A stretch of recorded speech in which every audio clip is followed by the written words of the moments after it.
Hello everybody, and welcome to the first pre-show of the UD. I'm here today with Mythical. How are you doing? I'm doing fantastic, Gwen. How are you? I'm doing great. I'm very excited because it's been such a long time. We've been waiting since like November for a new UD season. I'm very excited. But let it be clear, the season 6 didn't start yet. This is just like a quick teaser, an appetizer to say to show what's coming in the next months. Yeah, so this is, the format though is going to be similar. So if you're wondering what exactly is UD Ultime Decathlon, this is a good way to check it out and see what you could be in for. The signups are very much open. Yeah, exactly. So we already have like our French community registered and ready, like about more than 100 runners already excited for it. But many of you on Speed Game probably don't know what the UD is, so it's pretty easy, straightforward. Exclamation mark UD for the command if you want like the links to the website and to the Discord. So it's just learning 10 games, so a decathlon of speedrun, and it's a long competition. It will start on April 21st and end on October 28th. So that's about 6 months of speedrun learning and practicing, and a lot of it is shown on tournaments, so tourneys that will be held each Saturday. So that's, if you count well, about 26 or 27 tournaments that are going to be held live here on Speed Gaming, and also on the French version on Ultime Decathlon on Twitch. So today is a selection of 7 games from the past season, Mythical. So you handpicked these games.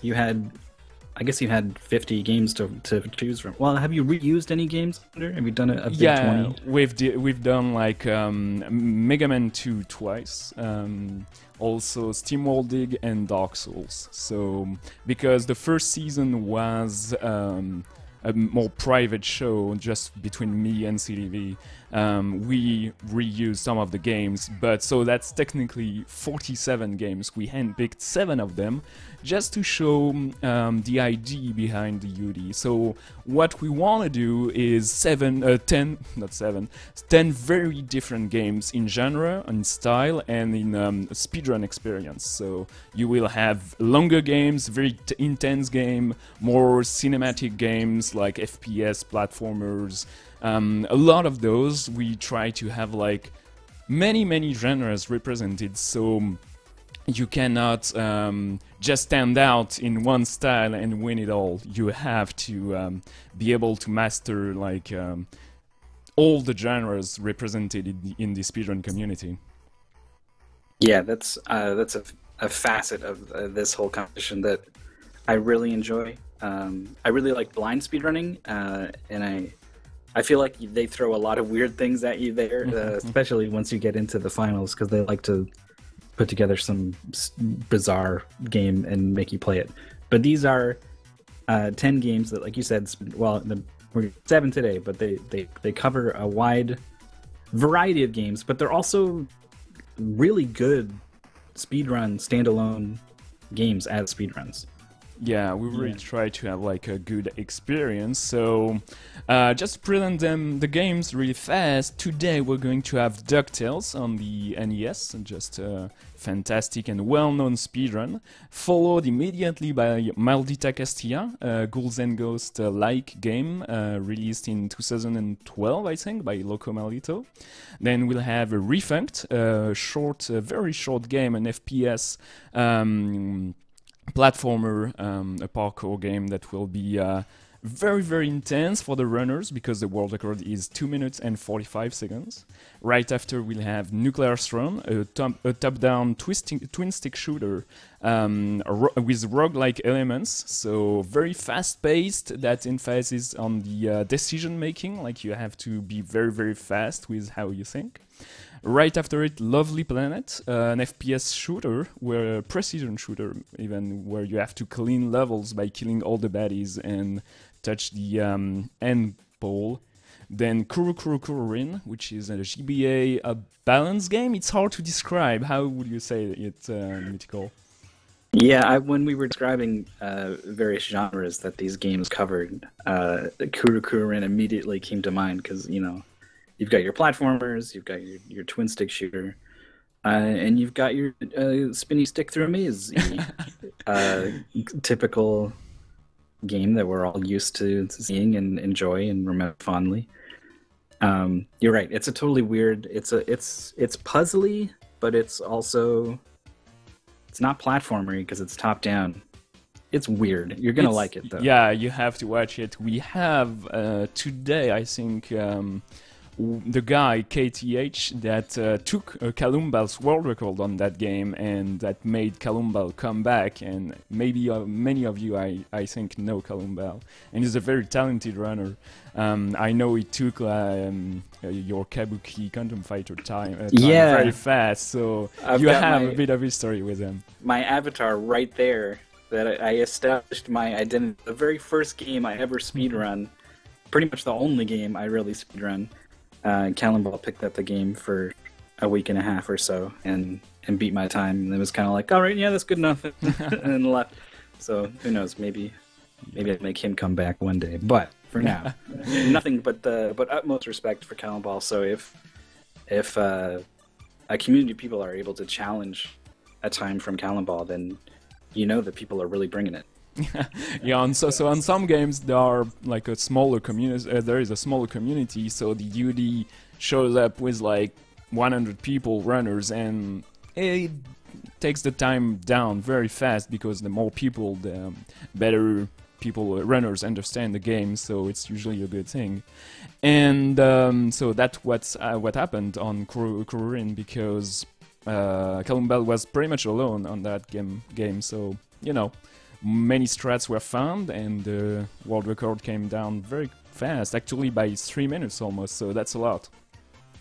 And if you counted right, that's only 6 games presented, and the last game is very, very well known because it's Super Metroid, but with a twist. It's a ROM hack, Mythical. Yeah, we had this in SNES Superstars, which is a marathon we do here on Speed Gaming, and we had submissions for like multiple different categories for Super Metroid, and then as well people started submitting ROM hacks. The game is so beloved, especially by speedrunners, that even the ROM hacks that people have made that kind of rise to prominence also attract speedrun audiences. So we're going to be playing Super Metroid Project Base, which is almost like a reimagining of the original game. A lot of the overall structure of the game and tile sets are the same, but a lot of the individual rooms have been tweaked. The physics are a little... Also, they added some pretty kind of interesting stuff to the latest version of the game. Yeah, it respects the idea of Super Metroid, but changes a lot of stuff, making it one of the RAM hacks the harder to switch back and forth with vanilla. Whereas, like when you have a RAM hack that does just change the structure of the level design, it's way easier to switch back and forth. So yeah, it's an interesting speedrun, and since we like a bit of surprise element to our tournaments, we changed the version of the game. It used to be run on 7.2 on the UD 5 it was? I don't remember, like we did 5, yeah. Yeah, thanks. And we're doing the run today on 7.3, so we'll be able to talk during the speedrun about differences and what's possible, and the new stuff Begrimed added to the RAM hack, so that's going to be interesting. But yeah, let's remember the speedruns are starting very, very soon, like in about 5 minutes. We just have to do one last talk about how the UD is good and why you should join it. But yeah, in 5 minutes the DuckTales race is going to start. We have like about 20 runners today. They will maybe not do the whole 7 games. Some of them will, obviously. But we do encourage people that join the UD to handpick some of the game. It's still okay to just join for the community aspect of it, the community races, and not do the full 10 speedruns. That's okay. But obviously for the tournaments and to qualify to the grand finals, you have to be able to beat the whole 10 games, and every tournament on July, August and September are going to contain like the full 10 speedruns, and you cannot like put, you know, Joker on some of them and do like, I'm not learning Refunked. That you have on the UD learn the whole 10 games, because what's to win is playing live in France. So we will make what's possible. We're not very rich, but help people to come to the final and come to France to play live. We already rented theater. Movie theater room, like with 300 seats. We usually almost we're almost at full capacity each year, and so you can come around, watch it live, and you can play live if you're one of the 4 best runners of the UD. So that's very fun.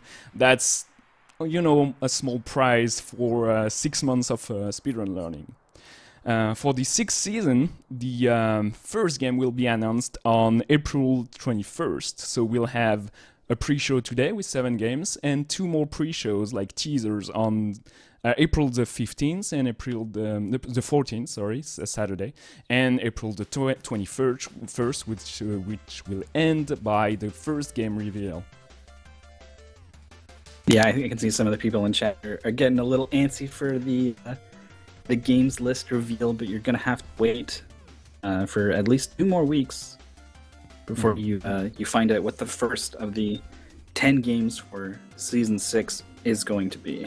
Matt, we are still respecting the same idea of game selection, so if you're very, very good at guessing games, and if you watch 2 days next week and in 2 week streams, like guessing with the game selection, you can also see the 47 games within in the UD in the website, so you can start guessing, like, you know, there will be like some platformers, obviously, some modern games, some older games, like, you can do a selection of your own if you want, but it's pretty hard to guess because, like, yeah, you will have to wait and to get involved once you're sure in the speedrun. So, but yeah, first game release on April the 21st. I cannot wait, to be honest. I didn't do enough speedrunning in the past few months, and I'm really, really waiting for it. I like it. I'm thinking. I mean, I don't know. I don't want to commit to anything, but I would love to dive in and start to learn some of the games for this season. Yeah. So here we are on DuckTales' little presentation of the game. It's pretty straightforward. Like, I feel like everybody knows the game, but that's pretty much because I had the game on the NES when I was a kid. Yeah, I didn't have this as a kid. It kind of went by, and so once I kind of became a part of the speedrun community, and everyone was, oh, DuckTales, you know, oh, the moon music, oh man, so there was like, I got indoctrinated into these things later on. But even having gone through that, I can still see why so many people think of this game so fondly. Very solid, very easy to learn, but hard to master, as we can see. Steffler kind of winding up on the notorious copter skip there. Exactly. So here we have 8 of our 20 runners shown on the screen. For the first game, we handpick the runners based on their performances. But on the next games, we are going to pick like the top 4 and display them as main runners. And we always like keep 4 other runners on the feed, so we can switch back and forth if someone does something extraordinary or something. Like, we still have the view of on all the runners, because like something to note about the UD is that all runners do run at the same time. It's not like 1 versus 1 like a lot of other speedrun tournaments here on Speed Gaming. So, like, you have one shot, and if you are eliminated, it's not because like one guy beat you, it's because like a bunch of runners did better than you. So that's something to note and very important about it. Yeah, it's a really interesting format, the way that the winner is sort of calculated. Very different from anything else, where you're doing a speedrun, but it's almost not a race. Like you're concerned more about points at the end of the day, which is weird. Speedrunners normally don't care too much about their score, but you can think of it very much like a race. But you get points based off of your times, and then the points are added up, and honestly, you're probably the better one to go to for the full I was ready to jump in, but yeah, since all the games are very, very different, like in length especially, it's pretty hard to compare. Did you do good doing like Final Fantasy in 7 in like 8 hours? Was it better than DuckTales in 8 minutes? So to be able to compare games of different lengths, we have that point system, and it's pretty straightforward. Like if you the world record is usually around 210 points, and then a very, very good and solid time is 200 points. Like for DuckTales, it's 7 minutes and a half. World record is at 7 minutes and 10 seconds. About it, I have I'm prepared. So 7 minutes and 6 seconds. That's it. And and then it's like every second and a half equals 1 point. So if you do 8 minutes, you're at 180 points. So pretty straightforward. You're losing time as you're losing points as you're losing time compared to the world record. So obviously you don't want to do the world record each time to win the races. You just have to do better than everyone. But it's important to note that it's standardized between lengths of the game. So we have like various numbers as the game is started right now, and it's usually 3 seconds per point, 6 seconds per point, or 9 seconds per point between like shorter or longer games. So here we go. Yeah, let's go. So 4 people at a time can be a bit distracting, but at least on NES games and older games, like people are very synced up at the start, so that's good. And we already just arrived at the famous moon skip, so we just have to clip inside that green door, getting hit by that robotic duck. I don't know the names in English. I'm sorry. I think Robo Duck is what they call him. But yeah, just simply facing him and taking a damage boost will send you through this weird green thing that normally you're supposed to go on a pretty long fetch quest. And we had a death there from Steffler on the boss. That is very costly. Yeah, so we are playing on easy mode, but taking too many hits will send you back to the beginning of the level. One glitch that is very heavily used in DuckTales is that if you don't press left or right when when the boss is in iframes, you will not take a hit by the boss, even if you collide with him. So usually people try to stand at the next place and hit it repeatedly, but Stifler had an issue, so he's like right off the bat, like about 45 minutes behind. That's pretty rough. The other players, all meanwhile moving on to Amazon. Devil Tifa, the veteran of UD6, is setting up for the copter skip here. Yeah, no problem whatsoever. Oh my god, is like let's say like we announced the game list for today on Wednesday, so we didn't want them to prepare too hard because we want them to be fresh and ready for the start of UD6 on April 21st. But still, some people don't have to work too hard to have their muscle memory ready. So Tifa already on the second boss, while Barromundo took a death and is back at the beginning of Amazon, and Stifler took another death. Be careful, because if he dies one more time, that's game over and he has to start over again. Man, really not the way you want to come out swinging on on day one. I mean, it is a teaser event. It is just for fun. Definitely the stakes are different, but I'm sure this is not what Steffler was hoping for here. And Barramundo got past the helicopter. I mean, played it safe and did ride the helicopter, but got past it, got past the hard part, and then died afterwards. That sucks. Yeah, so he's back at the copter. He's not going to do the skip. He's taking it safe. That's like the second and a half it gains. When you know, and he did it again, even taking it safe. I hope it doesn't get in his head now. It's important to compartmentalize, shake it up. Yeah, and that's very important especially when you do multiple games. You have to be able to go back right on your feet, even if when something does go wrong, and it happens all the time in speedrun, as we all know, I think. So you have to be able to be like, okay, I lost about 5 minutes on that game. It's okay because I still have 9 games to go back to it. So as Magica dies pretty easily for Devil Tifa, which has a pretty good lead on the second place LF right here. Yeah, we've kind of split into 2 separate races here a little bit between Steffler and Armando and Devil Tifa and LF. Devil Tifa had pretty good patterns from Magica here. LF gets a high pattern at the end there. It is possible to barely get enough height to hit Magica when she's up there, but it is very difficult, so LF had to wait a little bit to finish her off. Oh, and Barramundo dies again, and that's a huge setback. As I was saying, he's back to the moon. He has to do everything all over again. But he's going right off the bat to the Amazon, so he may, if he cannot pass it, even if he has another game over, he will be able to not lose his pace. But be wary, on the UD, as I was saying, we do have a long list of games, and we do not want the tourney to go on forever. So we have a very strict time limit on each game. So on DuckTales, the time limit is 10 minutes. More than 10 minutes on your run, and that's 0 points, you're out.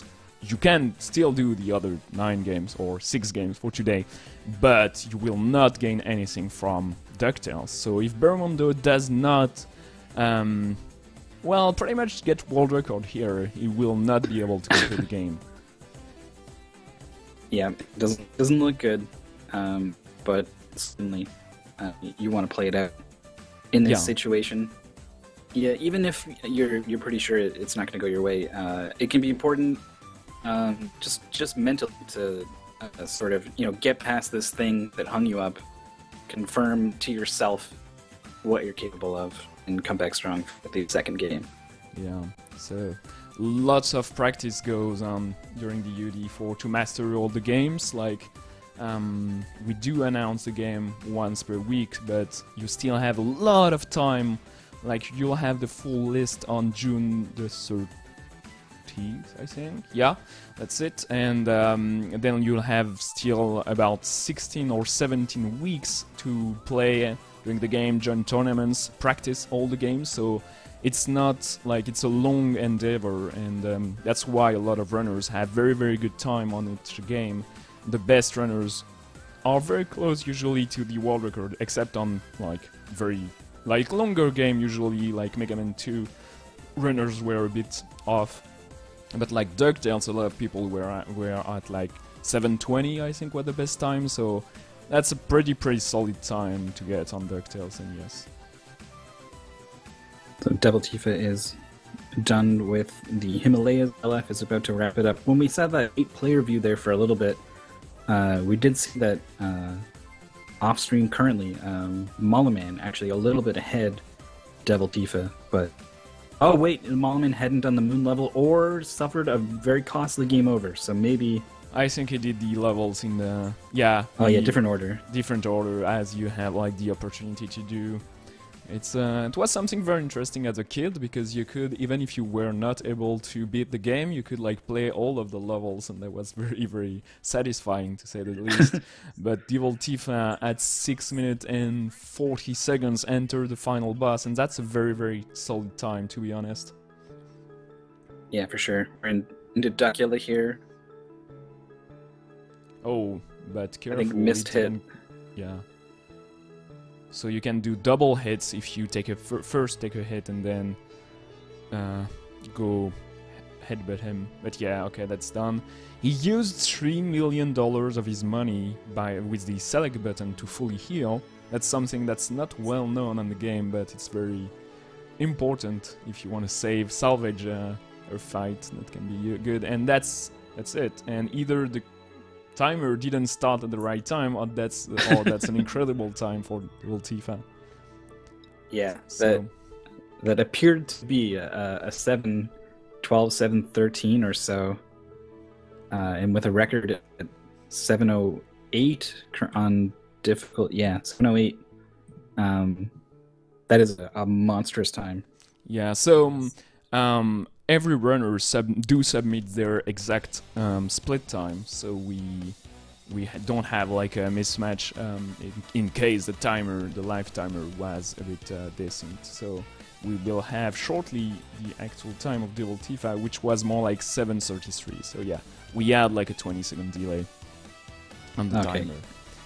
But that's a very, very solid time, like for like we didn't make the runners play. Last official UD DuckTales race was on, I don't know, March 2016, I think. So either he has very, very good memory, or he did work on the game like more recently. Even if they did, this was not a lot of time to get ready for this teaser event. It was, put together for the players to get kind of warmed up for the season, to introduce new people to what it's about. So the level of competition here is a little different than what we'll be seeing in the regular season, but all the same, Devil Tifa came to play. Yeah. So we have like more runners. Stifler isn't done yet. Bermundo neither. Brother Main, one of the other veterans, even if he took like a long break, he didn't do like ED5. No, he did do ED5. He was one of the on the finals. I don't remember. Too many seasons, but he's one of the guy that went to the finals on the UD2 and UD3, I think. So he's very, very good at the game, but I think all the runners we're seeing here took death at some point, because 9 minutes and a half, that's quite a long time, even for a deathless run. Yeah, I think you're right. But Brother Main did manage to finish and get under that 10-minute mark. For the others on stream, I'm not sure. Bermundo. Yep. Bermundo does not. He's not going to be able to finish. KPP Kerpwick is trying his best, but that's time over, I think. So maybe he'll take the time. Like we have like a little setup time, so maybe he'll take the time for himself to beat the game. But yeah, that's a rusty Kerpwick here that falls down to his death in the Himalaya. And Bermundo is just going to hang out and enjoy the music on the moon. And that's our French commentators, and because I'm not hey guys, warmed up yet, and here we go, we're back in. So that was an interesting race. You can check already the current leaderboard places, but first we saw like Devil Tifa beat the game in 7 minutes and 33 seconds. That was an incredible time for like this little teaser event. Do remember, if you like what you're seeing, to register on the Ultime Decathlon website. And here we see what's coming next, Mythical. Yeah, this is Maldita Castilla, which is it's a sort of indie take on Ghouls and Goblins. You got these not quite committed jumps. You do have a bit of control over your jump, but it is very minor. So it is a very similar style of gameplay. You've got the same kind of array of weapons that will seem quite similar. Very similar theme as well. Something to note is that really solid game. Yeah, something to note is that you can wait for the weapons to pick the one you want, so you will not be as RNG dependent. But many bosses and many similarities with Ghouls and Ghosts for sure. And that's one of the games. We have the world record holder on stream. I think we have Stifler that didn't manage to beat DuckTales in time, but I'm hoping he's going to be able to go back on the leaderboard for the current tournament with Maldita Castilla.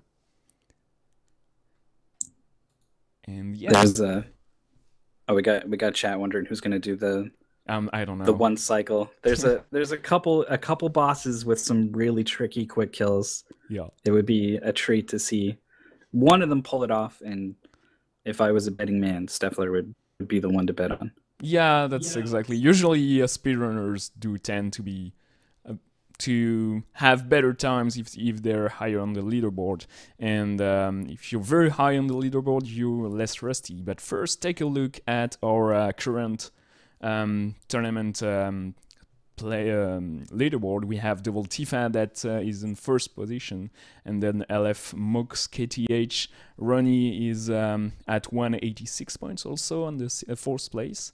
We have Mollyman, Le Chamout, Yuganan, FSVGM, Miniben in the 10th place. And then we see that we have a lot of people that didn't manage to beat the game in time, either because they were rusty or just like they took a severe death, but because like 10 minutes is quite a severe time when you're not like especially warmed up on the game.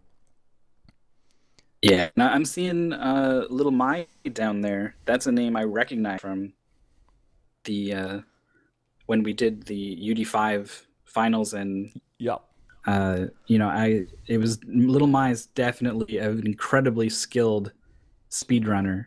So to see a 0 there just lets you know that, if you come into DuckTales a little rusty, it can get you. 3 lives, no continues, man. It's rough.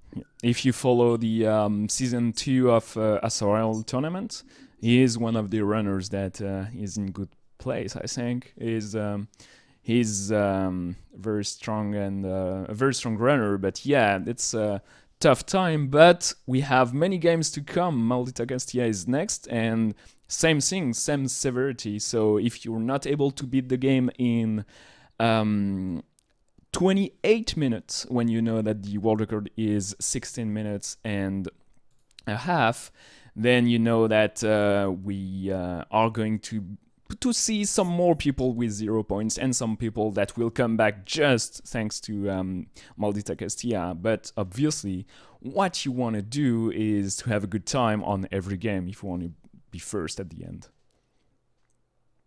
Man, that 188 points from Devil Tifa in DuckTales, so close to that 200. I think you said it right off the bat. We were like, yeah, the 200 point mark is we're probably not going to see that today. This is people are warmed up. They're going to come in a little rusty, and then right off the bat, Devil Tifa posting a 198. Fantastic run. Yeah, that's so. If you count right, usually people try to aim for the 2,000 points for 10 games at over 200. That's one of the goals. If you're a very, very talented, passionate runner that will have enough time to think in 10 games. So you'll have to be wary of that, obviously. But some people do manage to do it. So, if you want to join, don't hesitate. Maybe that will be you. Double Tifa that did like 198 on DuckTales. When he first joined the UD, he didn't speedrun any game. He was more like Call of Duty player, and he was doing achievements and on like retro achievements and stuff like that. He loves achievements, so he loves the point system for the UD, but he was not a speedrunner at all. So it's really a good way to learn, to get involved in speedrunning if you think that's going to be a good thing for you. Like, it's possible.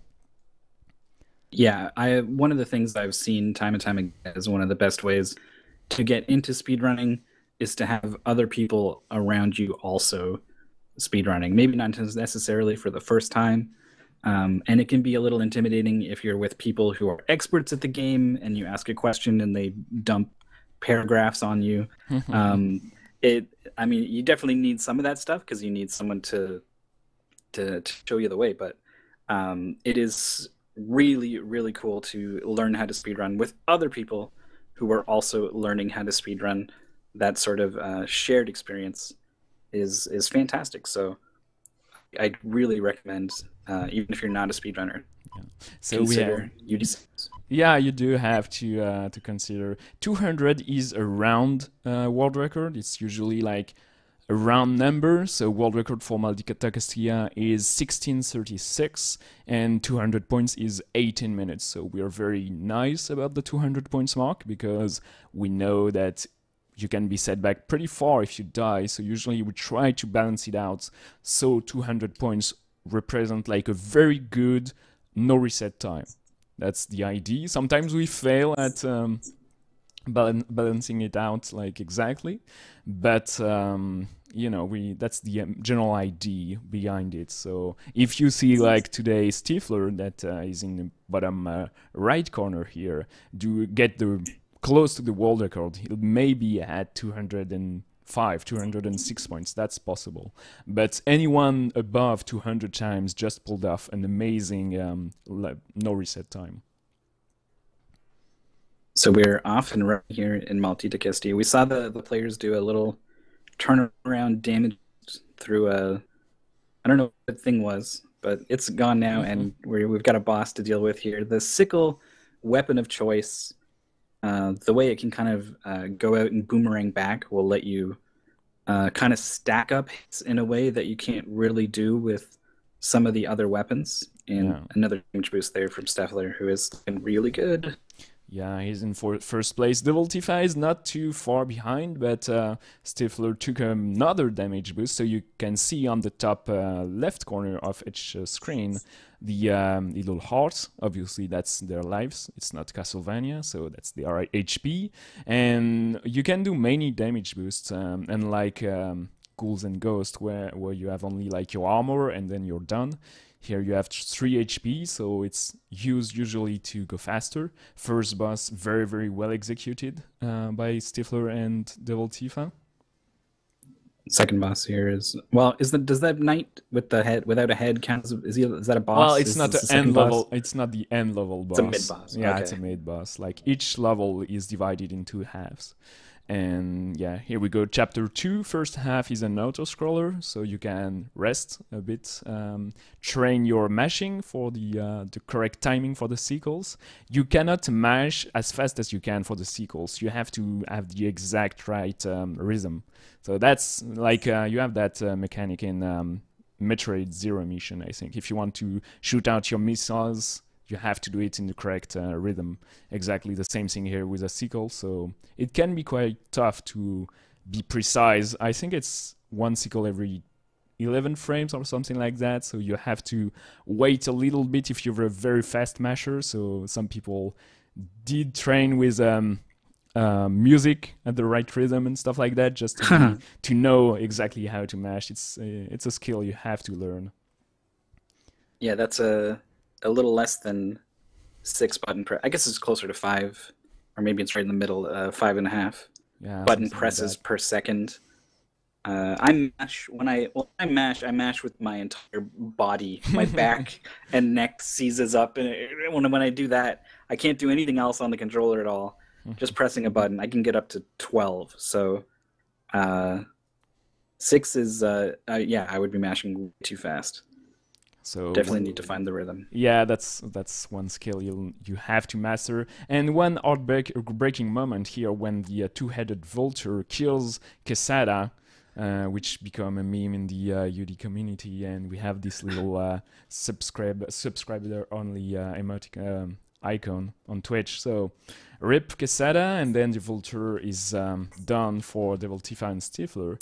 And here we have a second part of the level is way more platformy than what we've seen before. So first you go up on this cliff, and then you'll be able to live right on the edge of a platform. So you have to know exactly how to avoid those windmills wins, and then you gotta know when the enemies are going to pop, and then you have to get the right cycles. Here Stifler barely making it. These platforms are really scary, especially when they're moving to the left, because then you want to jump off of them as soon as possible so that you're not slowly walking. Oh, takes that was lucky. Okay. Oh, careful. Okay, is having to improvise here a little bit. Wow, Okay. I thought he got bonked on the back of the Yeah. head there, but he is fine. Okay, he did it, and then we have the final boss of chapter 2. It's he behave always the same. When he loses HP, he's going to TP back and forth. So you have to know how to move. So as soon as he reappears, you can hit him, and that's it for Stifler. Very good. Opportunity there to catch up a little bit. Devil Tifa just barely dodging the lightning, and he seemed to teleport away pretty quick there. So having trouble wrapping this up. Yep, he's waiting. He doesn't want to die. So if you fall off the clouds, obviously you die. So you can get bonked pretty easily by one of these attacks and just straight up falling to your death. So you have to be careful if you're not sure of what you're doing. LF here on the top right corner, taking it slower, being careful not to take an enemy to the face. So we're good. Yeah, what happened to Steffler? That was, like you said, lucky. The knockback in Ghouls and Ghosts, Ghosts and Goblins, and this game is it's legendary. It is a powerful knockback, and it is very easy to end up in a pit. LF very close to getting knocked off a cloud. Okay, yeah. He's good. He's using the dagger, so usually that means that he took a death at some point, even if we didn't notice it. When you die, you go back to the regular old dagger, so if you wanna... There's no disabuse to be done. You want to keep your weapon. So on the castle here, chapter 3, Stifler taking the lead, and picks up like a little fairy that will shoot bullets occasionally. So that's a bit of a help on the damage output for the bosses. So you when back in the time when the UD started, the world record used to instead of the fairy use like boots that makes you jump higher, but it turns out it's not faster. So now it's the DPS strat just to be able to get the fastest boss kill. Nice turnaround damage boost there from Stefflers. We get set up for the Manticore here. Very, very fast and easy boss. You can manipulate his bullets. So if you jump with him, he will shoot too high above your head and will not be able to hit you at all. So that's good manipulation here. And just climbing the ropes here, jumping as early as he can, so he's not worried by the bubbles that the stone faces shoot. It's so weird sometimes describing video games because sometimes it doesn't even make any sense, but it works well, and we're in the burning library here. Very reminiscent of I can't remember the names of the series, the different games. They're also similar, but the Genesis one, there's like a walk through a burning village, very similar to this. Yeah, it's Ghouls and Ghosts, I think. And yeah, making it no problem using the potion that makes you invulnerable. And that's the first instance of RNG in this game. You want to have like the best patterns, so you cannot hit him except when he flies back up, like here. He did it in the second attack, so that's decent. And here you want to mash as fast as possible to get it first cycle, but Stifler was a bit too slow here with his mashing, or a bit too fast, but missing some sequel shots, and he will lose a bit of time. But he's well ahead, so that's good for him anyway, and kills it on the second cycle. Very nice. We're going to see Devil Tifa have a try at this opportunity to pick up some ground, but this is a really tricky quick kill. Yeah, you have to be exact with your mashing. Like, you have like very, very little room. So I guess if you're a drummer or something, it will be a good plus to have.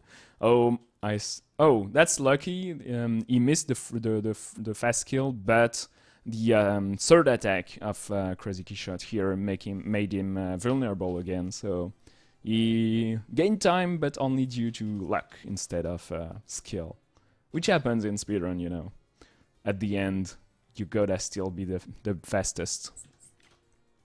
Time gained is time gained. Gonna need more to catch Steffler, though. The fact that Steffler is the rep holder is really showing here. They were pretty close, the two, Steffler and Devil Tifa, but Steffler's pulling ahead here, jumping on turtles. Looking good. Yep, scary part. You don't want you to get bopped on the wrong direction here. Very good. Like when another use of your generous HP, you do gain it back between chapter, but you don't gain it back in the middle, at the middle boss. So you have to know exactly a little glitch here that teleports you from one vine to the other. And here we go to Mama Turtle. Got another boss kill from LF. Devil Tifa's turn to go for this damage boost. Yeah, he took it slow here. We see him like controlling his jumps. He's not going the bottom way here. Taking it slow, doesn't want to die. And that's one skill that is very interesting in races, is knowing when to go full ham and knowing when to play it slow. Devil Tifa has a very good, like solid 10 points lead in the tournament, so he may like just want to play safe until he's threatened by someone else, but maybe so far he's confident enough just to take it slow, be sure to record the time over like 150 points and go on. Very helping out with the extra DPS on Tarasca. So the game is originally in Spanish, so the dev is from Spain, and so that's why we're both awkward at pronouncing the boss's name. Like, I don't speak a word in Spanish, sadly. Well, I think most people can tell that I definitely do not. Oh, LF, I was scared. He controlled his jump, but he didn't have the momentum right. But he still made it. Okay. And yeah, welcome everybody. I see a lot of exclamation mark UD, so that may indicate that you don't know what's going on at all. So UD is a multiple speedrun tournament that will start. It's not started yet. That will start on April 21st. We are just doing teaser here just to show you what it would be like. So if you like what you see and you want to join us running and learning 10 games, you can register on ultimedecathlon.com. The website is both in French and English. I guess if you're here, you'd rather have the English version, so be sure to check that out. And yeah, it will start on April 21st, and will go on for about 6 months. And the best 4 runners at the end of the season will play live in France. So be sure, if you're interested, to play with us, to register, get ready, join our Discord, obviously, if you want to talk with us. As Stifler beat the boss, and Devil Tifa is struggling a little bit on Guardian Soul here. So very RNG dependent game. Boss, sorry. Yeah, it went way to the corner to try to dodge this sine wave fireball here, and still got hit by it right at the very end. Is down to health, and is retreating to the high ground just to make sure. Yeah, sine waves are very tough to avoid sometimes. You can get confused, but yeah, he does it. It's okay. And we'll manage to join Stifler on the forest level. It's an infinite level. If you don't choose the correct doors, you will be set back, so you have to know exactly what you're doing and where you're going. The trick is you have like a key to pick up in the middle of the forest that you will lose if you die, so it's a very, very important part of the run. You don't want to make mistakes here, especially.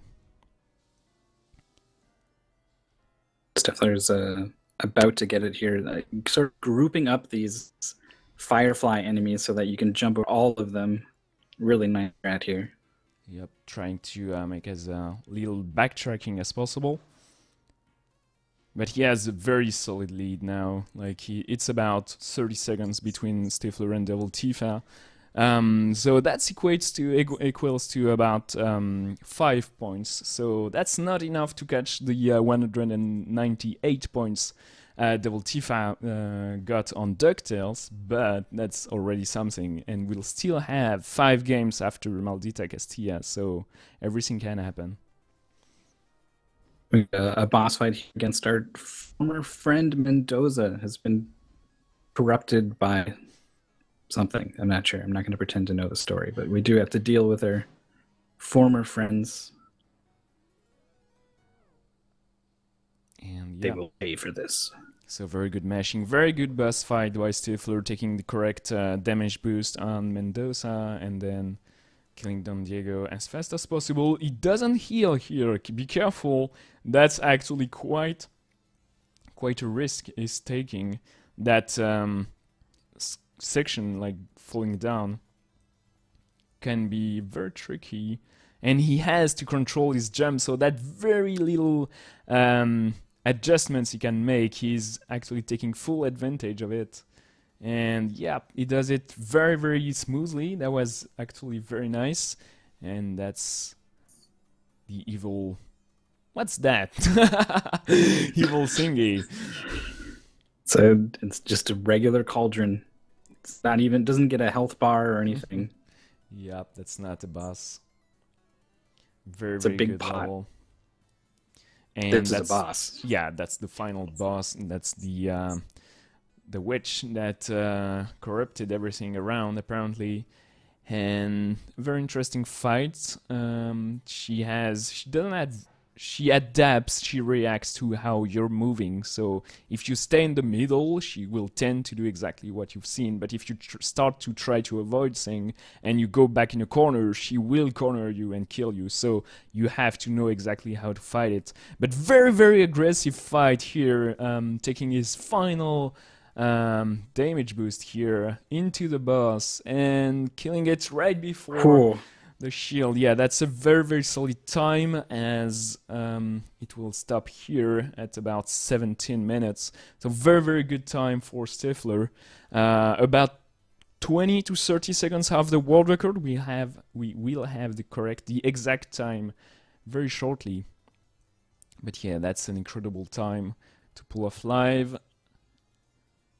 And now Devil Tifa needs as many points here as he can get, because there is a lot of time left to play here on our teaser event. It's a weekend, and every point matters. First phase, no problem. Yep. Still has the 3 hearts. That's good. He will be able to take hits on purpose to... because she has those shields she puts up. Like if he... Bosses don't stay invulnerable for too long, but she could hold it up forever and she would be unkillable. But now, with a good mashing, Devil Tifa finishes in like about a minute later than Stifler. That's a lot of time, actually. This is considered what, a medium-length game? Yeah, that's a medium-length game. About 10 minutes is a short game, about medium game is about like 20 minutes, and longer games are about 30 minutes. We have like the longest game we had was Metroid Zero Mission, which was 38 minutes world record, about 38 I am on the top of my head. And depending on the season, we had like Mega Man X that was a 31 minutes world record and stuff like that. So those are the longer games, and Maldita Castilla is a standard medium length. So it's 6 points per second. So a minute is 10 points if you count right. And it's pretty easy to lose a lot of time in this game, so you have to be wary about it, because as we see, Dr. Ryle here is the in third place. If we've seen everyone, and yeah, he's quite behind Stifler, about like 2 to 3 minutes, so that starts to count quite heavily on the leaderboard. MuX tracks down the little bat bow. LF finishes off the the pair of bosses there in the forest, as Dr. Ryle taking a moment to find that shield, does get it, and heading into the final boss fight. So that's an interesting choice. He's taking the safer route with the shield that allows you to take 1 extra hit. So that's 1 HP if he doesn't like go right during the boss. But first phase, no problem. And second phase, he's doing like the safer strat where he has like 4 HP and will hit the boss from behind. So he's safer in that way. But he will take extra hits, so that's why he took the shield. I like how the boss doesn't turn around. Nope. Just chucking fireballs over the shoulder. A lot of bosses tend to do that when the dev didn't think that you would go intentionally through it. LF on the cauldron. So you have to kill him fast enough so it doesn't destroy the entire ground. So you have to be careful, have a good mashing. He will take the meat. He will wait for the sickles and the weapon for the boss.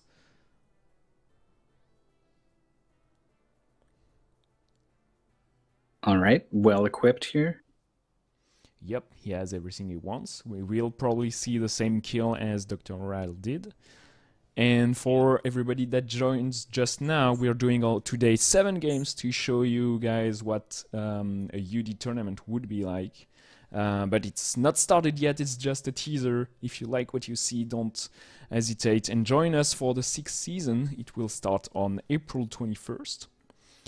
We will be together, Mythical, commentating the entire season, I hope, if everything go according to the plan. So we will be able to follow along like the runner's progress. That's one exciting part, actually, like just following the leaderboards and seeing how people are adjusting their training depending on their forces and weaknesses. Some people do work more on their forces to be able to pull off like a big chunk of points on certain games and be a bit weaker on some other games. Some runners are just very, very good at all the games, and you know, it's a very good follow along. So we have every Saturday at 5 p.m. in Europe or 11 a.m. East Coast tournaments, and it's going to be a lot of fun. Yeah, I can't wait. 6 months is long enough, I think, that I'm going to start getting attached to some of these guys. I think I'm going to start developing favorites. Yeah. Seeing people grow and get better over time. I'm going to want to cheer for them. It's going to be great. Yeah, there's definitely history going on, like with some events like that happens. Like some people die when you say that nobody is going to die here. Some people do surprise you, like showing up like very, very good progress in very small amount of time. So we will have 3 very, very intense tournaments during the summer, like in months July, August, and September, right after the 10 games are announced. And that's going to be the meat of the tournaments of the UD. But every Saturday during the weekly release of the games, we're going to do like 1-game tournaments just to see the people progress. And we have a weird glitch I've never seen on the mountain screen. Oh, yeah, so the character was black. I've never seen that. I don't know if that's a frame rate issue, like maybe we've seen half of what's happening, or if it's an interesting like visual glitch, but I never seen that. Something that he took a hit at the same time as he grabbed a rope, or like I saw something interesting happened, and then the sprite just stayed black. And I didn't want to say anything. I wasn't sure if it was like, oh, that's just what happens if you get hit by the bubble. You're covered in ink or something. But I was like, okay, no, that's definitely a glitch. Okay, interesting little mishap there for the mountain. Had a couple deaths in this. Oh, missed that shot on the bubble, so it's going to take a hit. Oh my god, the spikes, like Mega Man style, do one-shot you. Even if you're with the potion of invulnerability, you will die. So that's scary all the time. And since you cannot exactly, like, your jumps are half committed, you can adjust a little bit, but not enough to just not fall on the spikes when you've jumped a bit too early or something like that. So you have to be careful. And last goes for Mohawk here. Yeah, as I was gonna say, the mountain continues to struggle with this falling, and we get another final boss fight from Mohawk. What is the cutoff here for this game again? So it's 28 minutes. So people still have a little bit of time, but KPP on the top left corner here has to not die again, because that will be it for him, I think. He is right before the cauldron phase, and he doesn't manage to beat Mendoza in time, and got like a continue. So you have infinite continues here. You can go on forever, but it takes time. Obviously, you don't want to miss the cutoff, so it is always that sword hanging above your head. You have to know when to be careful with your life. You have to know when you can be aggressive with some tricks. And Vlad progressing to before the final boss. This part, when done like by Stifler, seemed like very easy, but those jumps are very precise. You want to be exact about your timings, and you want to know when to kill like the bubbles and when to ignore them. Like, it can be like actually very difficult here, and Vlad, cornered by the bubbles, is dating just a little bit too much. And I'm guessing you can't just drop straight down off of a rope. You have to do the like really big jump off of it, and then you can't really control afterwards. So yeah, you very quickly run out of safe places with these bubbles. Yeah, exactly. And that's what makes it difficult. You cannot like, yeah, you have to do this jump that just will send you flying. It's incredible. This jump is actually crazy. Like, you cannot do anything but that full jump, and the bubble sends him back right into the spikes. Careful, because that's the final minute, and I don't think the runners will be able to beat the game. So once again, this is like a fun tournament we set up. There is nothing to gain, nothing to lose, just for glory. For those runners, they didn't involve their points for the UD6. No one is losing anything. To be noted, though, during the sixth season of the UD, we are recording the best live performances of all the runners. So even if you're very far into the leaderboard of the tournament, you still have that incentive, like to do your best on the final game. So there is always something to be done and something to win, because if you've never seen the UD, you probably guys never seen the player cards, and that's something that's very interesting. Each player... Oh yeah, absolutely. I need to cut in here and just say how much I love these player cards. I don't know if we can pull one up. Yeah, now. I cannot. I will pull one up during... I don't know if I can do that. Well, there's always an example. Week. Yeah, next week we'll prepare that. But those player cards, I just put a link in the chat, will show your progress and show your accomplishment during the season. So you gain stars if you do, if you perform well during tournaments. You got those bars filling up according to your PBs. So you have to. There is that incentive to get the best looking card as you can, and it will reflect both your performances in grind, like in your personal best, but also your performances live. So your best live effort, and that's going to be very interesting, because some players, maybe if they have nothing to gain, will try their best to pull off the best best card, sorry. So, and next, without any transition, here is Refunk. Yeah, this is an indie sort of first-person platformer, almost like a free-running kind of game, super short, and it is perfect for speedrunning in a lot of ways. Yeah, it does very little, but what it does it perfectly. So free running, first person, like very precise. Obviously, the speedrun is just about movement optimization and getting the right angle and knowing how to go as straight as possible and how to jump. You can wall jump, you can grab the ledges of the platforms, and the goal is to push all the buttons to just reveal the whole map.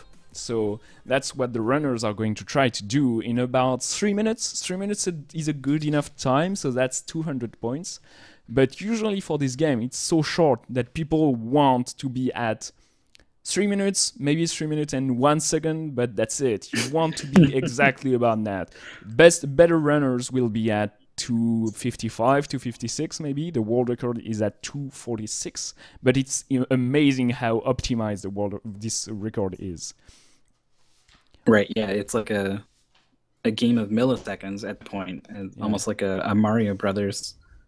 But no frame rules here. Every single little optimization you make will get you that extra couple milliseconds. So we've got the results here from Maldita Castilla, and I can't help but notice we had not one but two players score over that 200-point mark. Exactly, so we talked a lot about Devil Tifa because he came first, but KTH is 9 points behind on the total of on the first and the second game, and KTH, I know him, is a very, very talented runner. He is the one that challenged Kalumbal on Kuru Kuru Kururin, which is the 6th game, so he has this lead coming up, like just potential, I don't know, 20-25 points on that 6th game, so that's to be noted. Mollyman is from Quebec. He's not that far from you, Mythical, so he is like this American, on the American continent, the 3rd player here, not far from the top, but that's already 32 points, so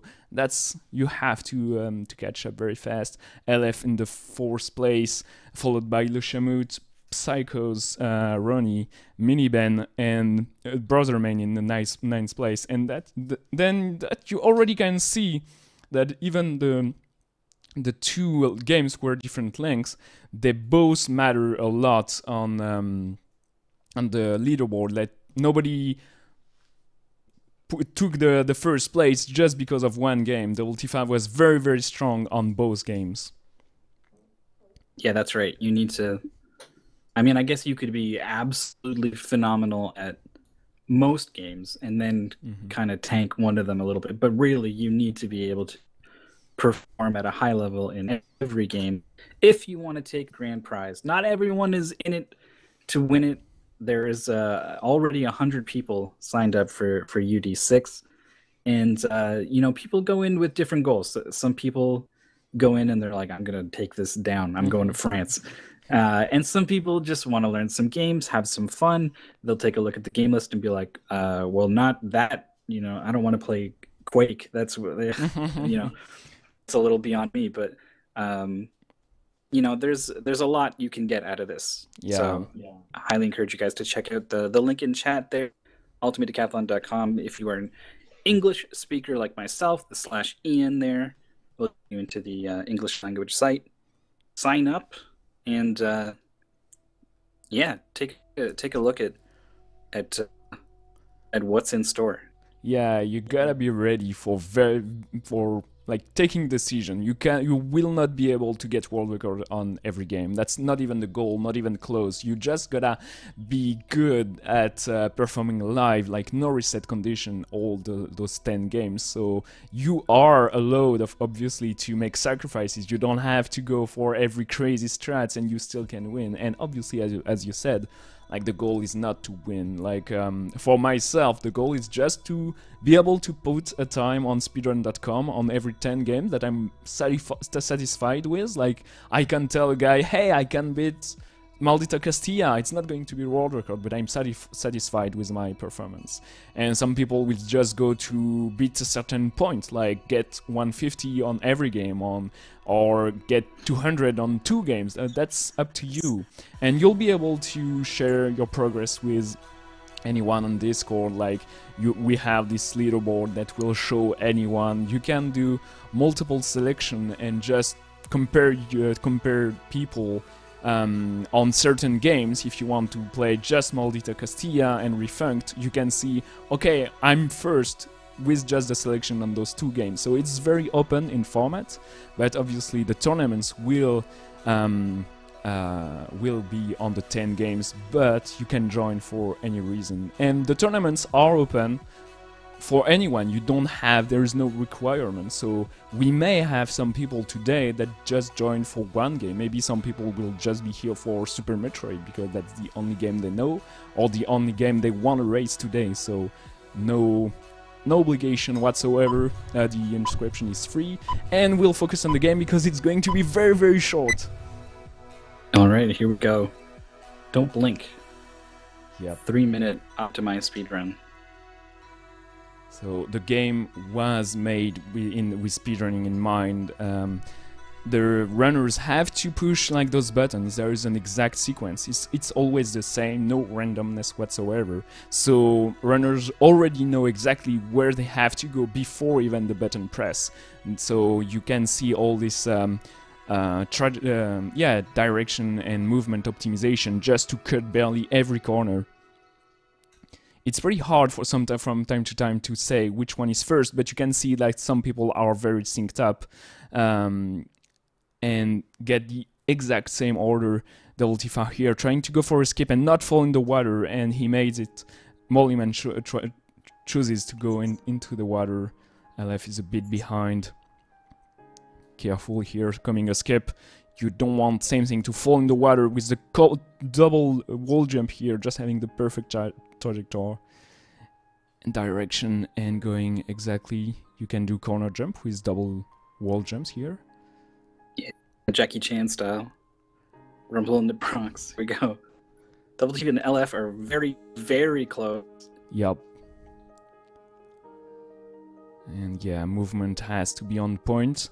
Coming up here is another skip. You want to be pushed forward and upward by this moving platform. Yeah, and it's okay for Devil Tifa that doesn't have to go around. LF does the exact same thing, so they are very, very close to each other, like about a second or 2. Man, not too far behind. I mean, when you go as fast as these guys are going, the next part of the level is often still moving when you get there, so that can introduce some interesting wrinkles. Yeah, you gotta know exactly what you're doing, and even you can take advantage of that when a platform is still moving upwards. You can be pushed further upwards, so you can use that to your advantage if you know exactly how to bounce and when not to bounce. Here's the last section, but a very, very scary one. You don't want to fall off those towers here, so you want to be precise, but very, very good execution here by Devil Tifa. LF is like 1 button press away. Very, very close race. Mollyman just right behind. But KTH was 2nd place so far. You wanted to be able to gain some points on Devil Tifa, but he's not going to be able to. It seems like he's a bit behind. And that's done for Devil Tifa. 2:54. That's a very, very good time. I'm not able to do that at all. Fantastic. Mollyman as well. Just behind. Just over that 3-minute mark. LF 2:58, also under the 3-minute mark. And KTH had a couple of struggles here, is fixing to wrap this up pretty soon. Yeah, there may be some stream delay, so we'll see the exact time we're using, but it seems that he's a couple of seconds behind, maybe about 10 or 20, and that's a lot of time. There it is. All of a sudden jumps right to the end with the repeated wall jump sequence. Whoop, and that's it. Okay. And it was actually a 3-minute almost flat. KTH was right there with them the whole time. Yeah, so that's stream delay. On shorter games, it will like play bigger tricks, obviously. And here we go. That's for some differences and spicing it up. We've seen 2 platformers so far, and right behind, bam, we have this very, very short pace, insane paced, even refunked FPS, like precision platforming in 3 dimensions. So if you want to be good at both, like say DuckTales and Refunked, you have to be able to get your muscle memory right into the game as soon as it starts. Right, and it's also something to be said for having to play them back to back. Like if you grind DuckTales and you get into the zone on DuckTales and you get a good time, and then next week you start grinding on Refunct and you get a good time there, you might feel pretty good about both those things. But then having to switch, going from DuckTales to Refunct right away, that shift can be jarring. So being able to perform on race day important. And next game is going to be Nuclear Throne. You didn't know the game before, like, yesterday, so tell me what's Nuclear Throne about? Alright, this is a top-down twin-stick shooter. It was developed by Vlambeer, who have made a couple of indie games that have this focus on a very high skills, lots of random... They're very short games if you are enough to beat them, but the gameplay revolves around repeated playthroughs, getting better and better and better until you can finally beat the game. So these guys are pretty good. They're going to beat it, hopefully, in around that 15 to 20 minute mark. But yeah, it's a lovely game. Wide variety of weapons to choose from, and ammo conservation important. Level ups, perk choice. There's a lot going on here.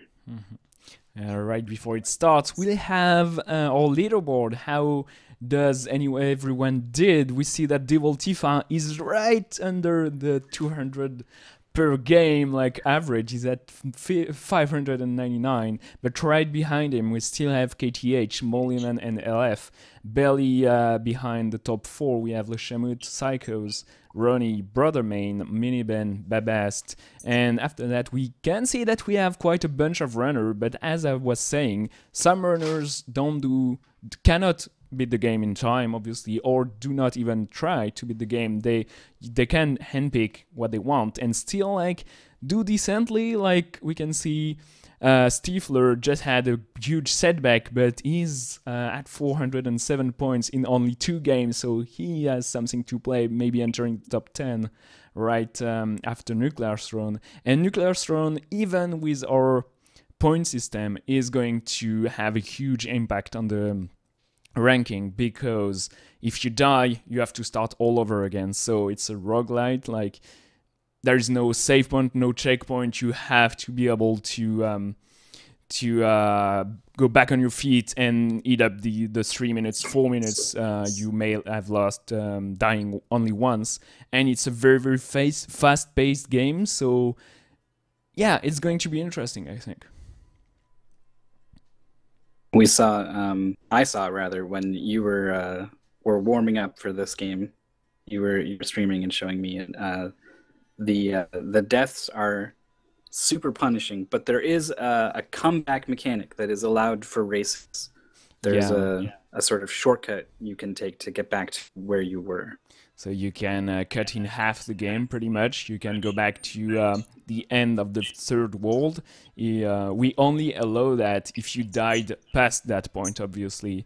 But it will be very useful for some runners that will die in the middle of the section of the game, which is probably the most tense, because it's like, say, Binding of Isaac. Usually if you manage to get to the end, you know you're going to win because you have like the right stuff. But the start of the game is always the same, so you don't have to be too worried. But it's okay. I mean, but usually those games, the meat of those games is right in the middle. Maybe you're above the curve, so that's okay for you. You're going to go faster. Maybe you're a bit understuffed, and you will have to grab some ammunition and some new weapons, and you will have to play slowly to be able to not die until you get your luck where it belongs. So you were saying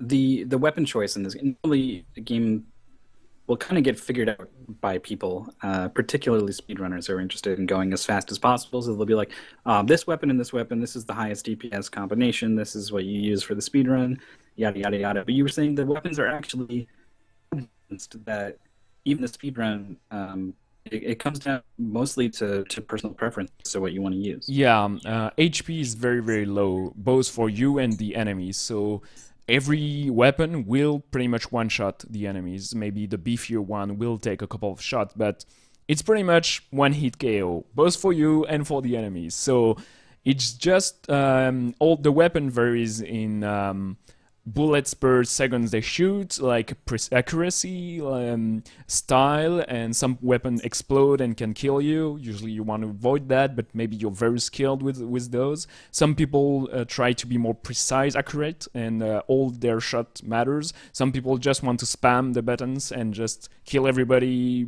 randomly. Like, it depends on your playstyle, and it's very tough to say, okay, that weapon choice was a mistake. It's very, very tough. Some weapons have tiers, so you want to upgrade from tier to tier when you encounter the weapon. But if you just drop very, very different weapons, it's pretty tough to judge a choice. And to be said, you can beat the game with your starting weapons, no problem. It will be a bit slower because the starting pistol has less ammunition per second and DPS, but it's not too worrisome. If you cannot drop anything at all you like, it still can be done. But usually people will pick up the first weapon they encounter, and maybe they'll keep that weapon until the end. So that's going to be interesting to see. But obviously you have to be lucky. Like, some people will get the weapon exactly they want. Some people will have to make some choices. So that's going to be interesting. Right, yeah, you may really like the crossbow, but if you don't get a crossbow, and this is a roguelike with random elements that you very much might not, you're going to have to adapt on the fly. Also, speaking of personal preference, I don't know if these are the characters that everyone is going to play here, but they are certainly hovered over different characters for all of them. So right away we could be seeing some difference in personal preference here. Yeah, so Melting has only 2 HP, so he's literally the one-shot character. So usually people do not take it, but we can see like three different characters. The first one on the top of the screen is Steroids. He can shoot with both of his weapon at the same time, so he has double the DPS, and he's very strong. So he's usually the speedrun character. But we have on the bottom left corner Eyes. Eyes can push towards him like power-ups, and he can pull away bullets, so he's the safer one. And for safety, the most safe character is Crystal on the bottom right corner. He has 2 more HP, so he starts with 10, which is very good. And his special ability is a shield, so he can morph into a huge crystal that will be invulnerable. So that's very, very good if you know how to use it. I do not play crystal, so I always forget that I can shield. But if you remember to shield exactly like he demonstrated here, you are pretty much unkillable. Yeah, nice job. It was very much cornered by the projectiles from those scorpions, and just pop the shield, no problem. Is going to be able to move on to the next level. Already into the sort of there's like transitions between the two different zones, right? Yeah, so between each main world, which is divided in 3 levels, you have like this transition level. They all have their gimmick. So here the enemies do not drop, like most of the enemies, the rats, do not drop health or ammo. So you have to be more precise, more you have to know that for a fact, and you have to approach the level differently. And we are back to a regular level, the scrapyard. Here it's the same regular shooting in wasteland and everybody explode. It's pretty interesting, but you have to be able to read very, very fast the screen, and it can be confusing at times on what's happening on screen. Yeah, there's I can follow mostly, but every now and then someone just dies, and I'm not 100% sure what exactly it was that got them, because it's such a busy game. And we're seeing S6 here take the portal here. So S6 kinda on the top right screen here making an appearance. I guess Prosper shows him to us because he's one of the best player in the world on the Nuclear Throne. So we're just going to be able to see the difference. He's already at Big Dog, the boss of the scrapyard here, and will enter soon the Crystal Caves. He has the auto crossbow, which is lot of people weapon favorite for the speedrun, because it's a crossbow that shoots very fast. It's an automatic weapon, so you don't have to spam click all the time, and yeah, it's just a very, very strong weapon at the start of the game. It one-shots pretty much everything. So very, very, very good loadout here for Top Runner. But right behind him, we have LF on the... He's on the previous level, just before the boss. Mollyman is right at the boss. Devil Tifa is struggling a little bit more. Having some weapon too. Actually has a melee weapon here. There are a couple of these, and you might think that seems like a bad idea in a game of guns, but they reflect projectiles. They have a really big radius, and the shovel in particular that Mollyman has this sort of triple attack that sweeps out, covers a huge area. It's actually a pretty solid defensive option. Yeah, it's a very, very good weapon, but it's quite slow, so you have to know when to switch between the weapons. You can see on the top right corner, like there's a little bar that decreases, a gray bar that shows up when you have to wait for the cooldown on the weapon. So you have to be able to switch very fast. Space bar, usually the switch weapon button that is very, very strongly advised to know how to use it correctly, and to know when you don't have ammunition, because ammunition is limited, to know when and where use what type of weapon. So melee weapon will be good, very good, like defensively, but you cannot spam it. So if there are a lot of people around you, you want to maybe pick up another weapon. So you have a lot, if you noticed, a lot of choice. Like per level, you may switch like twice or 3 times, maybe 4 times weapon. So you have a lot of choice. You have a lot of ammunition drop. You just have to react very fast. The world record is about 8 minutes, I think, maybe even less than that. And you have to know when you can rush, when you have to take your time, what weapon to use when, know exactly what your ammunition count is. And we just seen Devil Tifa dying here, sadly. He switched his character to go safer on the second attempt. Interesting choice. Not feeling the aggressive style of steroids. Meanwhile, S6 was down to 1 health for a little bit, but has picked up some health, is back up to 5, is feeling a little better. I was also seeing that empty prompt come up when you're out of ammo and you try to shoot. Yep. So it was looking pretty grim, but S6 knows what they're doing. Has clearly bounced back here. Yeah, so he's entering the last world as Devil Tifa enters the secret world that will give him a shortcut to Big Dog directly, so that's very good. And we can see the in-game time for Estiscana is 5 minutes and 20 seconds, so that's a very solid time so far. Still playing really aggressive, even when the screen is filled with these green projectiles. Yeah, I'm very scared about his ammunition count. He just switched the weapon because he was out of shells.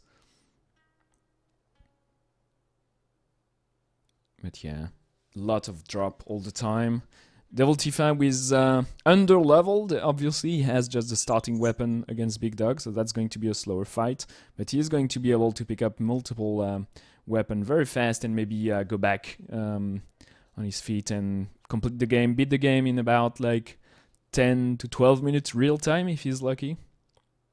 Yeah, I wonder if the character choice is because of the fact that you're going to have a lower level, so wants doesn't want to rely on getting lucky to find something that will help them out, and wants something that reliably they can use defensively. Yeah, once again, that's up to personal preference. As is gonna die, jump on his head by run over that by the big dog, green dog enemy. As Mollyman is going to enter the previous to last screen here with a very good, very fast melee weapon. So he's in a good position to finish fast this race. He's pulling towards him. We can see like the eyes power, very strong character that can pull towards everything. He did explode on his face with this generator, but he had like the perk that makes him not killable by explosion. So he dropped down only to 4 HP. That was a bit scary moment. But he's good. He is against the final boss. Don't forget to hit him once, because he will not wake up if you don't. Did he hit him?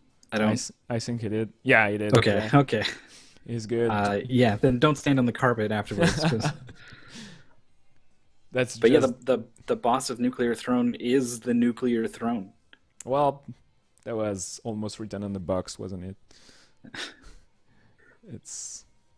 You're not playing Nuclear Throne. It's not like Metroid, where you're obviously playing Metroid. The final boss is Metroid. Oh, Mollyman finishes up in about 8 minutes. That's a very, very good time. And he's the only one so far to beat the game, so be careful, everyone. You have the cutoff is at 17 minutes. So even if it's a very short game, we gave way more time because of the random and the punition, obviously. If you die, and the random aspect of it has to be adjusted a little bit. So S6 did not character switch on the second go around here. Is sticking with steroids. Is at 6 health. Pretty far along here in the third world. LF also on the Nuclear Throne.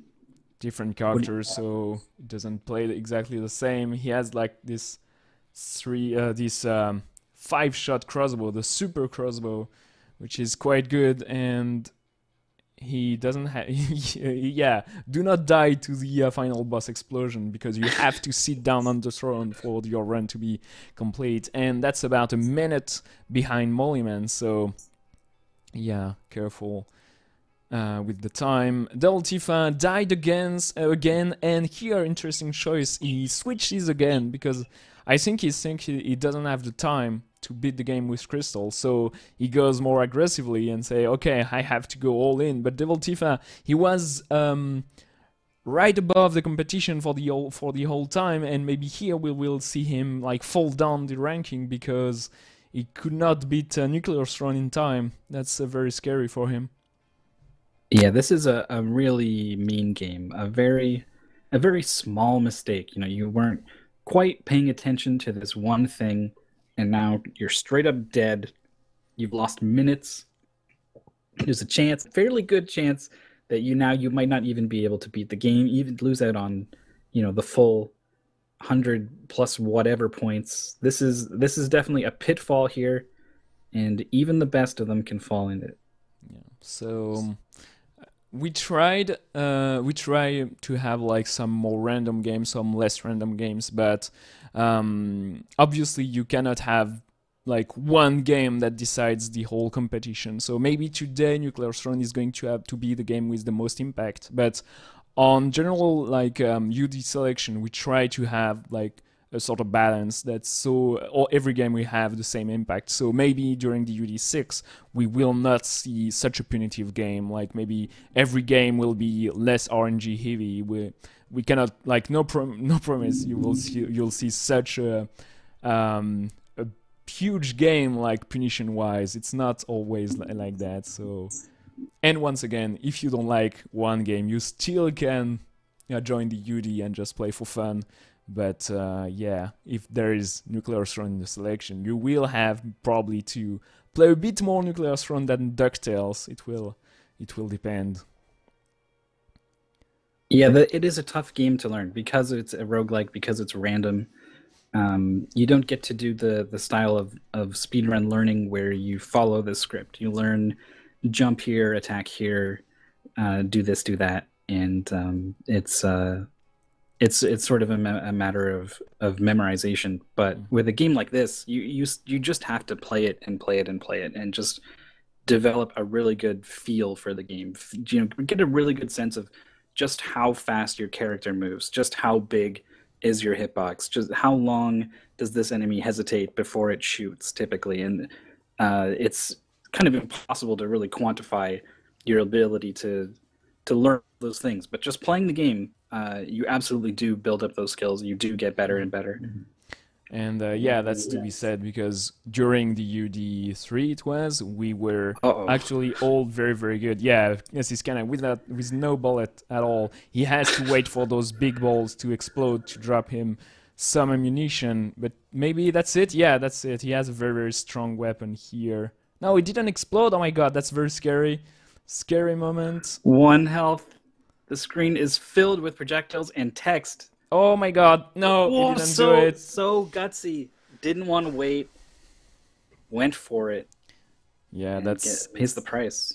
Yeah, that's, you could say, is that bad luck? Yeah, of course it is. Should him have taken like a less ammunition dependent weapon? Maybe that would have helped him. Maybe he had no choice but take those 2 weapons. That's pretty hard. But as I was saying, during the UD3, a lot of runners got very, very good at the game. Like a lot of runners did the daily challenges there are for Nuclear Throne, and a lot of those got like top 10, top 20 scores consistently. So you do build up by playing like habit, and you are able to mitigate a little bit of the RNG element, but obviously, like, you still have to play to be on point all the time to be able to be consistent at such a game.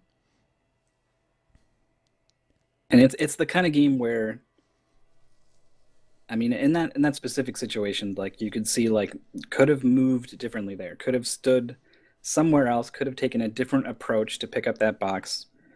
And would have been fine, but it's so fast paced. You have to make these decisions on the fly. Yeah, easier said than done, to be honest. Right. Ooh, careful here! I really thought he died there. If you stand on the carpet, he will shoot at you all the time. That's a way even to manipulate him, but it's very scary. And Miniben does it, no problem, in 14 minutes. GG. And Double Tifa is almost there. We have he has 2 minutes left to get a better time than the 17 minutes cutoff, and it seems like he will do it. So that's amazing. Who would have known with 3 deaths he could come back? And this is important. This is even if it's just a couple seconds off the cutoff, that is a difference between 0 and 100 points. So this is a really important kill. Devil Tifa needs this to really stay in it. Yeah. We'll see how this fight goes. Yeah. It takes a while to get going. I'm on the edge of my seat. What do you think about this ammo situation here? It's okay-ish, but he has to pick up more ammunition, I think. He has to go and be very scary and not allow the throne to move forward, because when the further down the room the throne is, the more aggressive he is. But I think that's it, like, no problem. And that's not 2 very strong weapons. He has the pop gun that can loot on the first floor, and the flag cannon is the flag gun is like a strong weapon, but it's not the best. So yeah, that's it. That's all the runners we have to show on stream. There may be some runners will take the next few seconds to beat and to record the time, but I think that's all the runners had to beat the game, and that was very clutch for some of those. Yeah, that was fantastic. It made it look so easy. I couldn't believe when you said those weapons really weren't very good, because the fight just looked so clean. Wasn't even close to getting hit by almost anything throughout the whole thing. So nice defensive play there. Pays off. Devil Tifa with the clutch. I'm really excited to see what happened on the leaderboard here. Well, my prediction is that Molly Man, he was 3rd or 4th, and since he beat Devil Tifa by almost 80 points, I'd say he is going to be maybe 1st there or very, very close, and that's going to be interesting because we are going to take a quick break. I think we're going to take a 10-minute break so everybody can relax a little bit. We are going to be able to drink a little bit of water and be fresh for the next 3 games. But yeah, that's going to be a very interesting leaderboard, because Devil Tifa so far was given like first for the whole tournament, and I'm not sure he's going to be still first at the end. Yeah, I think you're absolutely right. Mulliman was right there with Devil Tifa through most of those other games. And this is a massive swing here on Nuclear Throne. Not only did Devil Tifa, barely get across the finish line, but Mulliman put up a fantastic time, beat anyone else we saw on stream by, it was a solid minute, right? So yeah, that is big. So yeah, we'll see when everyone is ready. So Prosper, he does the production for this show, is going to show us the leaderboard. But yeah, that's really, yeah, maybe Nuclear Throne was so far the most important game to get a good time at. But once again, even if you were very good at Nuclear Throne, not being able to put a time on DuckTales, for example, is not going to help you. So you have still to save seconds everywhere to be able to climb up the ranks. Yeah, I really like that about the point format is you can really see where your points are coming from per game, especially on the player card. So I mean it's kind of tricky though, because the amount of time you put in to learn a game doesn't always necessarily yield you the same amount of points in terms of your performance in a speedrun. Like, you could probably get pretty okay at DuckTales without too much effort, but if you put that same amount of time into Nuclear Throne, you're really not going to get many points. Yeah. But if you put in maybe twice that much time into Nuclear Throne, you could suddenly reliably be getting 100, 150 points. Whereas if you put twice that amount into DuckTales, you probably aren't going to get double your point yield there. So it's important to manage what you do with your time when you approach these games. But that's big picture. That's full 10 game run stuff. That's way in the future. Yeah, we have still now, like game by game for now. Yeah, exactly. So if you are interested, go check out ultimedecathlon.com/en for the English version, and the first game will be announced like on April 21st. So get ready for that, get hyped for the first game, and then we'll do one game at a time, just to get the community playing together. Everybody is going to do first like blind playthrough and that first speedrun, and maybe like being able to put like a first time on the leaderboard, and then you will have to move on to the next game, and then like in July we will put like together multiple game tournament, and then that's when the real hassle is going to begin. But yeah, back to the tournament. We have the leaderboard showing up on stream here, and Mollyman, as we were saying, is now in first place with 746 points. He is 38 points ahead of Devil Tifa.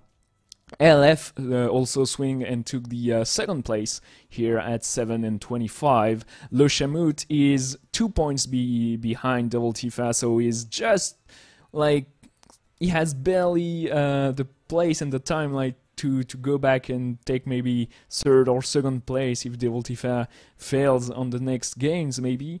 Brotherman comes back at 666 points with he had maybe a bad DuckTales, but Nuclear Throne put him back in here. Babast in 7th place. Miliben, less strong times but consistent time on all 4 games, so he is in 7th place. KTH apparently did not beat Nuclear Throne, but he's still with like 200 points on Refund and 200 points on Maldita Castilla on the 8th place. Yeah, Psychos did not beat Nuclear Throne either. Ronnie did not at the 10th place either, but Dr. Ral didn't beat DuckTales in time and still managed to get 503 points thanks to Nuclear Throne. But yeah, you can see like some people have different personal preferences, and I would not say that DuckTales is harder than Nuclear Throne, and still some people did better on that game than the other. We can see only 7 players have managed to get across the cutoff for all 4 games so far. Yes, exactly. We will do a break right now, and we'll be back in 10 minutes with 3 more games: Lovely Planet, Kuru Kuru Kururin, and Super Metroid. 3 very different games in genre and in styles, and we'll see if any one of our 7 runners that did get a time on the four games will be able to still continue and put on a time on the other last 3 games, or will we see only like the first place will be held maybe by someone that has like no time on a single game. We'll see how that turns out right after the break.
And we're back. I'm still Twin. I'm still with Mythical. Still doing okay?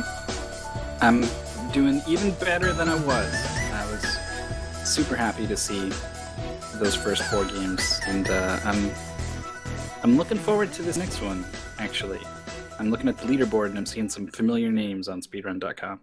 Yeah, I'm actually quite amazed on how it all turned out, because like I was almost ready to be disappointed by some runners that are way too good and stand out, like Devil Tifa was just blazing through the competition. But Nuclear Throne happened, and now we have like this very interesting leaderboard with some very good runners that had interesting setbacks, some very good runners that still managed to pull through, and the next games are going to be very interesting. So just a quick look on the leaderboard so far. We have Mollyman, LF, Devil Tifa, and Le Chamut doing quite okay at between 746 points and 76 points, so 706 points, sorry. So that's about like 400 points that between the first and the fourth, so that's not a lot. Brother Main has like 40 points, is 40 points behind Le Chamut, so he has to do very well on Lovely Planet, Kururin, and Super Metroid to go back on top of the leaderboard. But we have some very interesting names coming after that. KTH is very good runner, almost roller call holder of on Kururin, so he will be able to maybe gain a lot of points at that time. We have Psychos, Ronnie that are very good runners, but they did have major setback on Nuclear Throne, so that's going to be an interesting dynamic, and I don't think that leaderboard is going to stand still in the next 3 games. Yeah, we've got we're shifting genre. Well, I guess we're first person again for our next game, and if you've got a good memory, or if you can recognize that little face icon at the top, coming up next is going to be Lovely Planet, which is I almost want to call it a cute 'em up, which is the name they gave to the those shoot 'em ups like Twin Bee and Rodius. Yeah. But it's not a 2D shooter. It is a 3D, is a first person shooter with lovely cell shaded hearts and fluffy clouds. And don't let that fool you, because this is a very precise game. Take a look. It's actually like lovely Doom, I feel. Like you have to be very precise, you have to kill everything that tries to kill you, pretty much. Everything has to die. You have to save the good guys, so the gray faces, without shooting them, because obviously that would not be good. But everything really tries to kill you, so those apples falling down, if they touch the ground, it kills you. Those purple bullets, they do kill you if they touch you, and they are homing. Like everything is really mean to you, and like the last world is obviously in the fog, because that would be too easy if it was not. So world record is 9 minutes and 46 seconds, so that's to be noted. Very fast-paced game, but the runners maybe are not well trained, so it's going to be a very tough game. Like it's one of those where I think you may lose it very fast, sadly. Yeah, I know exactly what you mean. I think something like DuckTales can come back to you.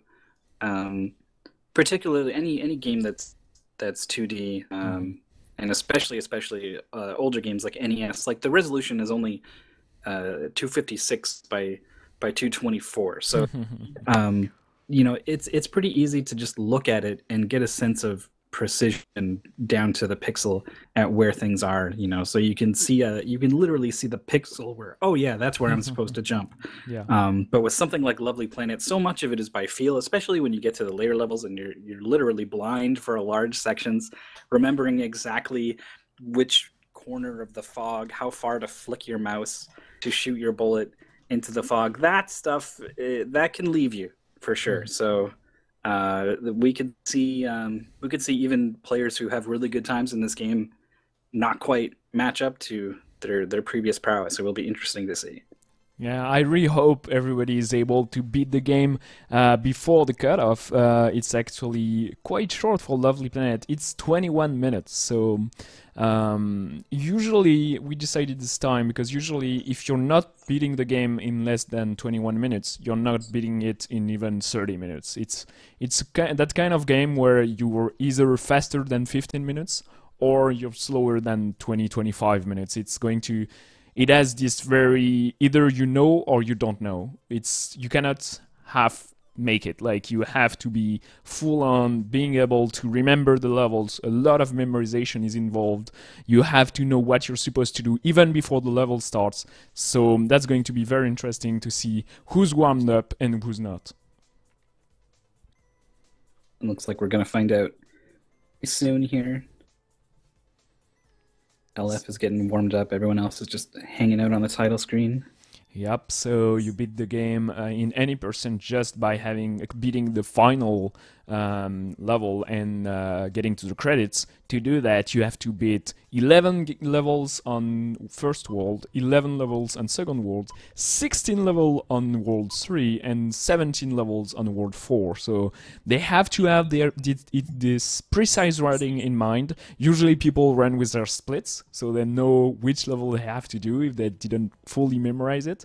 So I know there was like a trade going on between like runners for who still has his Lovely Planet splits or who hasn't. So that was interesting. And already we're in. That's the first world is quite an introduction. You just have to jump around, kill the baddies, and touch the purple and level pole. I don't know exactly what that is. But, I think it's supposed to be like a beam of light, but it's just solid. Ah, okay. I don't even know what the game story is supposed to be like. It's a very cute, but you're going to die type of game, like the Cute 'em Up is a good name. And a very, very precise platforming element to it, and also precise shooting. But you'll notice you don't have a crosshair, you don't have a pointer, you don't know where you're shooting. So some people are actually putting stickers on their screen, so they have better accuracy. And some people are using like third-party software. It is allowed to use a crosshair, as long as you mention it in your speedrun.com submission. Yeah, I noticed that on the leaderboard it has, crosshair, and it either says with crosshair or without crosshair, and I was like, that's a interesting way to split that leaderboard up. Speaking of which, by the way, the 7th place Devil Tifa on the leaderboard, about 40 seconds back from the record, but there are a lot of French flags on this speedrun leaderboard. People went down on this game, and we're seeing LF has experience with this game, Mini Ben, Steffler, Psychaus, Barramondo, lots of names here. People who have past experience with this. Yeah, so those are usually French runners now on speedrun.com. If it's a UD game, it's usually someone that took part of the UD, and some of the runners really managed to stand out in the community. We do encourage people to submit their time on speedrun.com. The UD is actually being part of the existing community. It's not like something, we're not trying to do something else. We really want to use the original rules, the original submit also our time. We do have this leaderboard on ultimedecathlon.com, but it's not like it doesn't stay around. We do encourage people to record their time on speedrun.com, so it's still there even after the season is done. Mollyman with a couple resets there, just barely threading that shot in between the two friendly NPCs, but does beat that level, gets immediately shot hopping over the fence afterwards in the next one. Yeah, the death comes very fast. Like it's even faster than Nuclear Run. You just pop out and then pop back in and right at the start, and you have to know, okay, I died, I have to do it all over again. Sometimes it can be confusing, and you can see people reset, like die, then reset, then actually knows how to handle the level. Very interesting level with Mollyman here. He's trying to climb, but just barely up, and do what Tifa is trying to do here, like sniping people off from afar. The game does have like a straight pass, but you can like not respect it and do like some maybe like not exploit glitches, but platforms. Everything is a platform, so if you manage to jump somewhere else, well, you'll be able to shoot people from afar and be safer, faster. Like it's very interesting that way to understand how the level is constructed and knowing how to handle the best order to kill everybody and be close to the flagpole at the end to beat the level as fast as possible.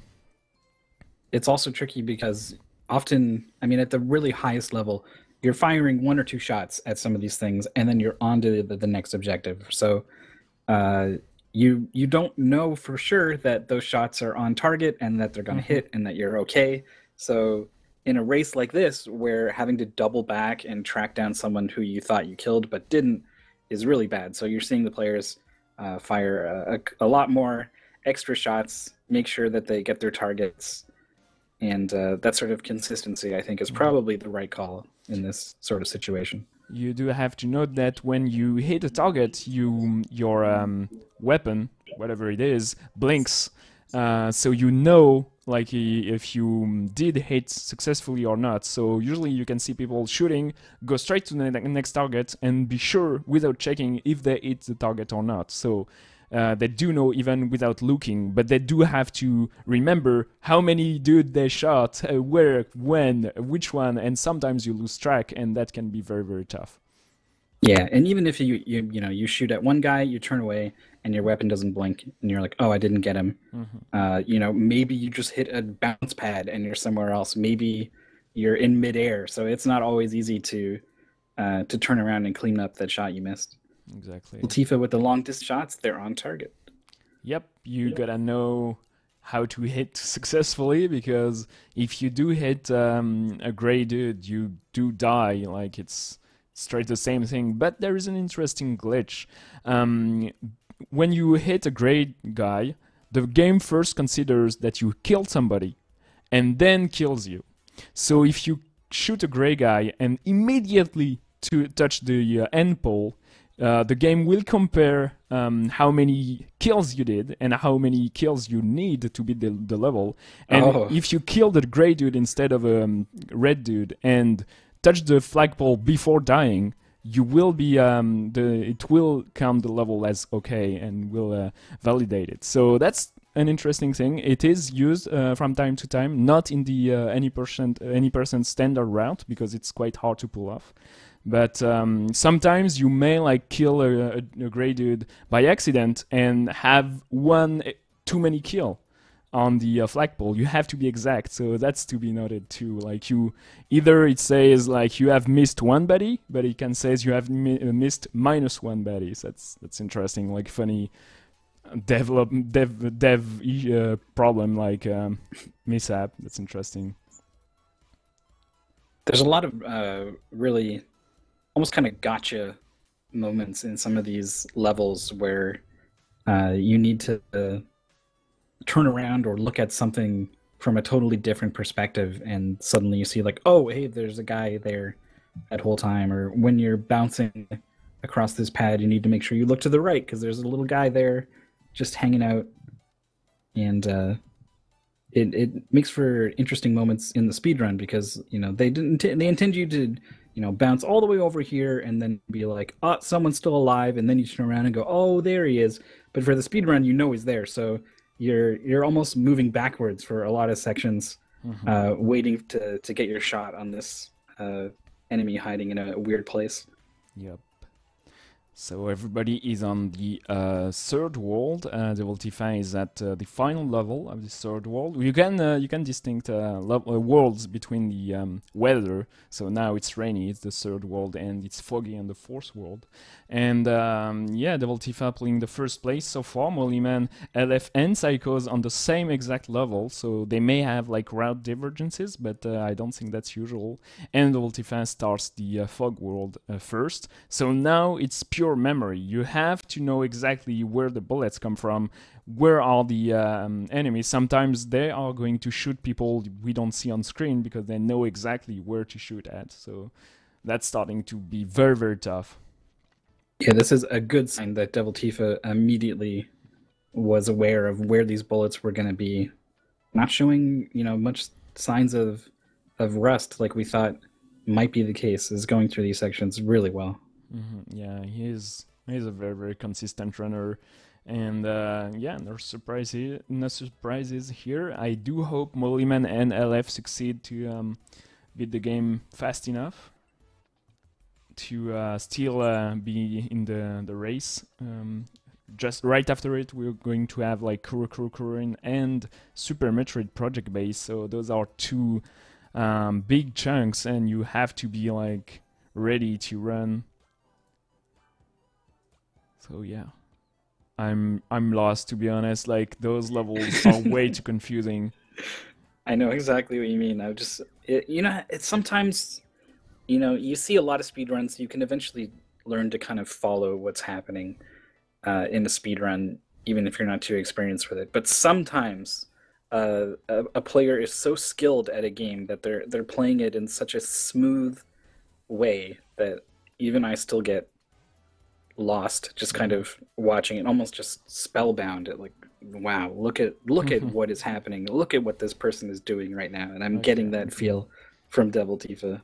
Okay, so he's shooting at the enemies here. He knows where they are, and not even roughly where they are. Yeah, well, roughly. You can spam as much as you want, knowing that there is a 100% accuracy category, where you have to like each bullet has to hit, and that's a whole different process because you will not like handle the situation the same, obviously.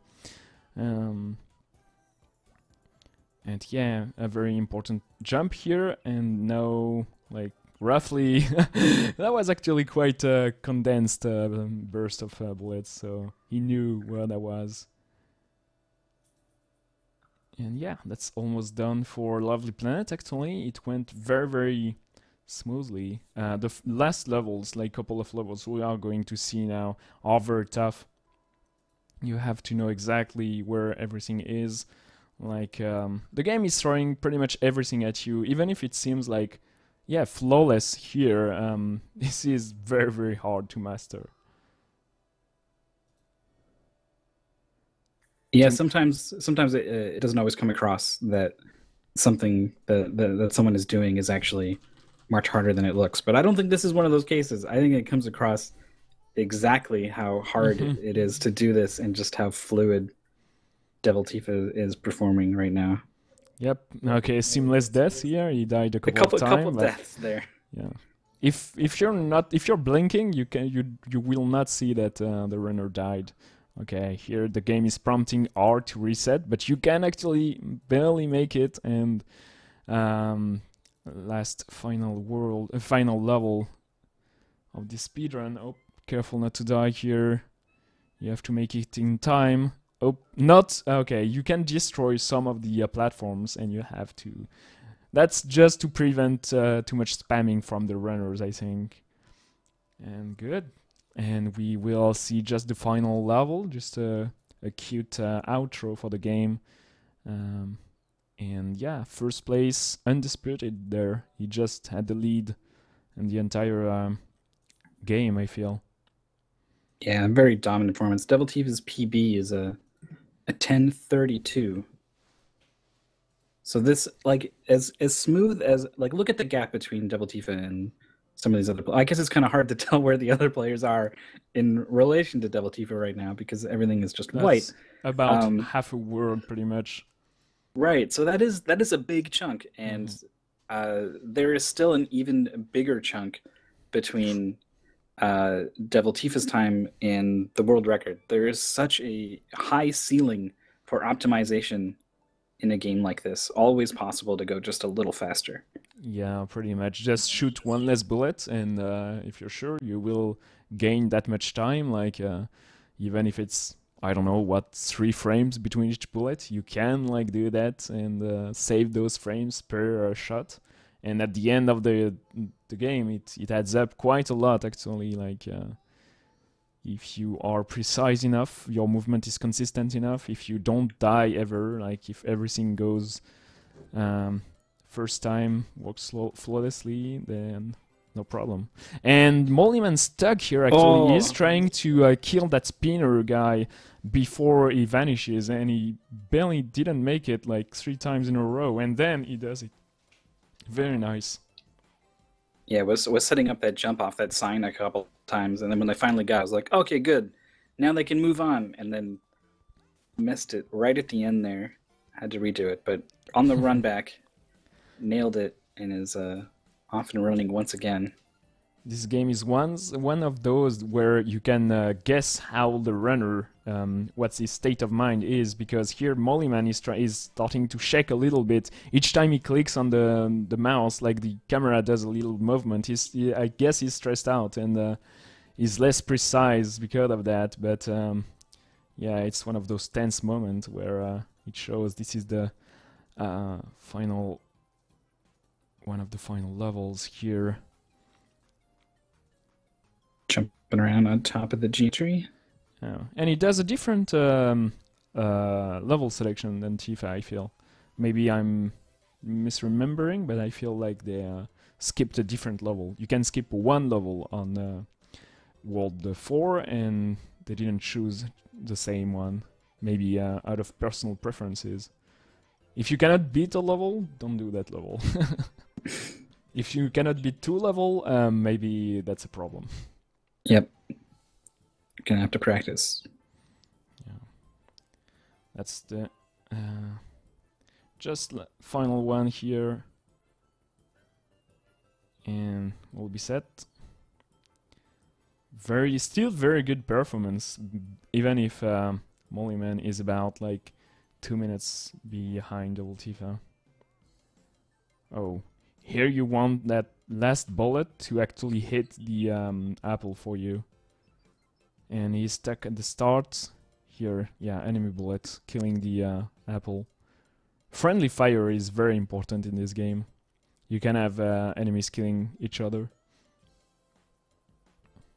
I like that, like, assault rifle that's just kind of hanging out in one of the levels. I like to imagine someone told a developer, like, you should put a real gun in there, and he was like, okay. I will put a real gun tree. Yeah, it's interesting. Visually, it's unique for sure. Okay, careful. It did destroy his platform here, but went right above it. And LF will be in second place, I feel. That's, yeah.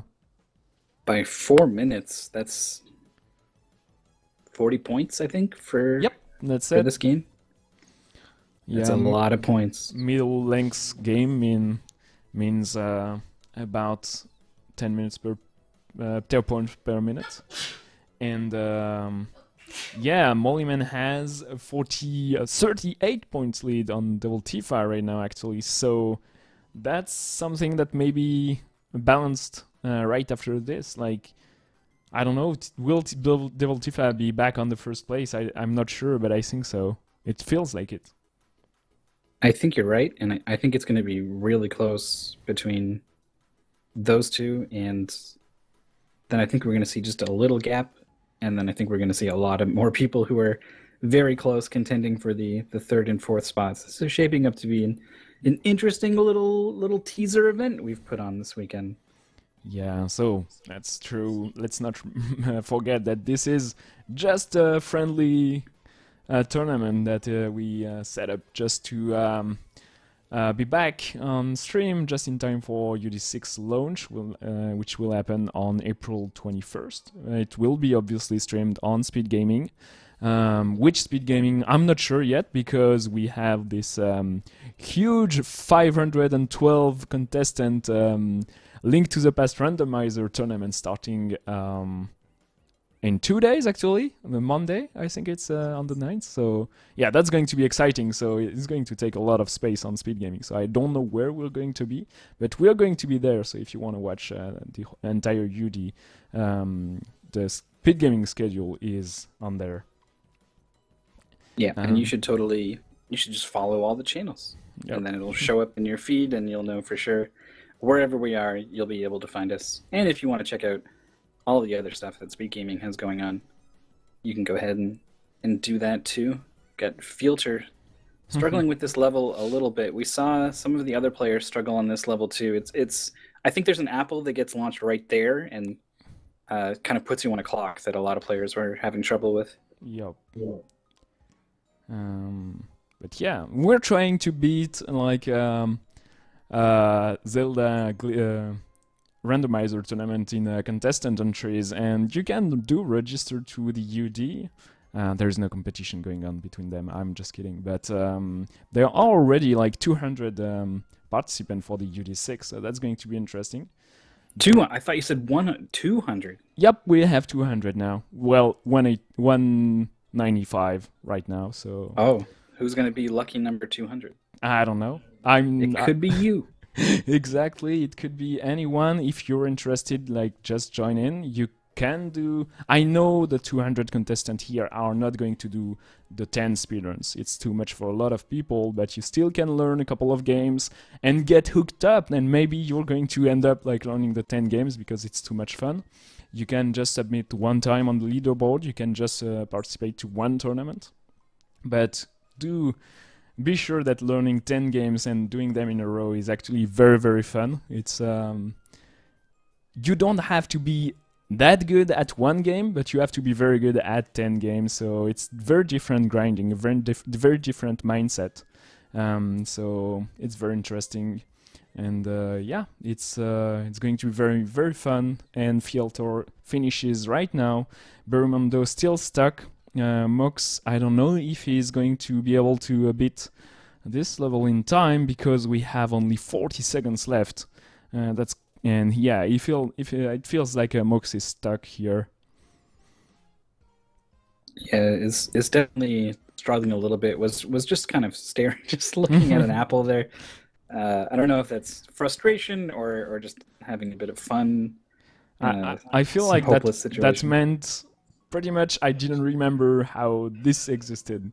Like, that's my interpretation. That's not supposed to be there. Oh, yeah, no. Something like, because he was not taking the right pass right at the start, and Apple do trigger depending on your position. So if you do a little jump above like the red line, pretty much, you will not trigger an apple. So he got killed because just the wrong pass he followed. But yeah, that's it. 21-minute cutoff. That's actually harsh. I thought it was going to be way, let's say, easier for a lot of people that still had the game in muscle memory and down there. But actually, it feels like it's a game that you can lose very, very fast. Yeah, you called it when we were just getting started, and I definitely agreed. It's very demanding, very fast-paced, very memorization heavy, especially once we saw everyone got through those first 3 worlds. It was the 4th world with all the fog where memory really starts to become important. You need to know where to go, you need to know where the enemy to be, and it tripped up a lot of people. I'm curious when we see this leaderboard just how many people were able to beat this aggressive cutoff. Yeah, just to give some time to the player to submit their time. Here is the next game coming up. It's unique. It is hard to describe. It is Kuru Kuru Kururin, a Game Boy Advance game where you control this. I don't know what it is. It's a stick. It's just a stick. It's a rotating infinitely stick. It's if it's a wall, you take like well, you lose an HP. If you lose your 3 HPs, you're dead. You go back right at the start. And in speedrun, you do take a lot of hits intentionally because it puts your stick, exactly where you wanted it. So lots of stuff happening here, and very hard to master a game, to be honest. Well, yeah, I mean, it plays very unlike almost every other game. Even if you're used to, controlling things from a top-down perspective, the way the stick rotates, you have no direct control over the rotation of the stick. So incredibly awkward to control. You can bounce the stick off of springs to reverse the direction or speed it up. You're going to see the speedrunners, I think, probably doing things to manipulate the cycle of their stick as it rotates, especially in areas where your health refills, like or at the very start. You might see them like aim up against a wall a couple times just to get it going so that it's in the right position at the right time. So there's it's an interesting game from a gameplay perspective, but it's also an interesting speed run because there are ways you can kind of get around what was originally intended. So we've got the leaderboard up here. The results are in, and looks like this was this caught some people off guard. Yep, we called it. Devil Tifa is back on top here. He's only 6 points ahead of Mollyman, so those two are yeah, really up there. But Le Chamout just gaining places. He had a very big setback on Maldita Castilla, but since then only very good games. 199 on Refunked, 178 on Nuclear Throne, and 175 on Lovely Planet. So he's on top here with third place with 881 points. Right behind, LF falls down a place and he's at 870 points. Brother Main sadly did not get a time in Lovely Planet, so still at 666 points. So that's an interesting cutoff. Like the top 4 is struggling for first place, or even like the first, second, and third place are very disputed. And then after that, like the 5th, 6th, Brother Main, Psychos, Dr. Ral, Babast are going to trade places and maybe at going to have to beat the game in time and save time to get on the 5th place. But that's a lot of people around like 650 points, so that's going to be interesting to see what's happening in the top 4 and who ends up at the 5th place. Yeah, our top 4 are, I mean, unsurprisingly, the people who have managed to finish all 5 games so far. Once you get past 4, at least someone has, or as everyone has put up as a 0, at least in one of the 5 games so far. So that, you know, this is some pretty hard stuff that the guys are doing. I mean, they're in it for fun today. That, I mean, we are doing points. This is a competition. This is serious business speedrunning here. But this is all in the name of fun for this weekend, and it's I hope everyone's having fun, even with a couple zeros, because this has been some pretty hard stuff these guys have had to play today. Yeah, that's something you have to remember.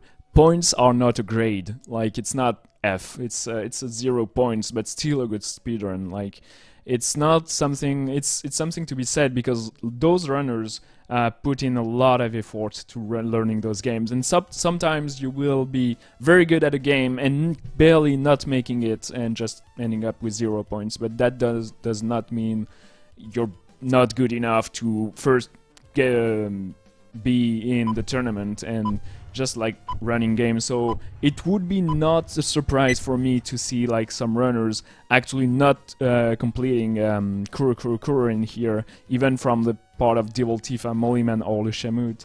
You will notice though that we have, instead of LF here, which is Force, we have KTH, just because he is in 2nd place on speedrun.com and he's going to crush the other 3, I think. Not even gonna mince words about it. Not gonna be like, I think he has a big advantage here. Just straight up calling it like it is. KTH has put in the time on this game. He is on a different level. So I think you're going to be seeing something a pretty different and pretty special going on in that bottom right corner. So this game, it's like it has something to do with those FPS with very precise movement, like the move you're controlling in top-down view with the D-pad, a stick that could move like in any direction. So the movement can be like stuttery or it can be very smooth. Like you can just notice that on the player screen, and just that having the right direction, you're going diagonal when you can and just going full speed when you can, will make a lot of time. So KTH already couple of obstacles ahead of Mollyman and Devil Tifa, which are very neck to neck here. Le Chamout taking a severe death here and actually just having to go back. You can get, even if you have 3 HP, if you get stuck you will die. Yeah, your health can evaporate really quickly if once you are hitting walls on both ends of the stick.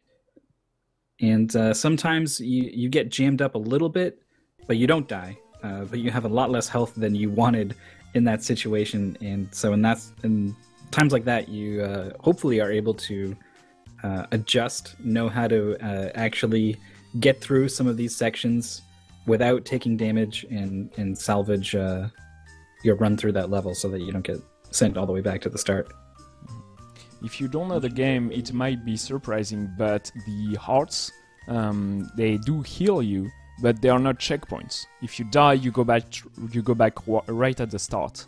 So you do have to know that, and the risks, the later you take them, the riskier they get. Like, you do sometimes play, like, gain a lot of time or lose a lot of time on later tricks. You can do earlier tricks without, like, risking too much, but that's to be noted. Like, hearts do heal you. Your HPs are a resource you want to spend wisely to do skips, but yeah, be careful with that.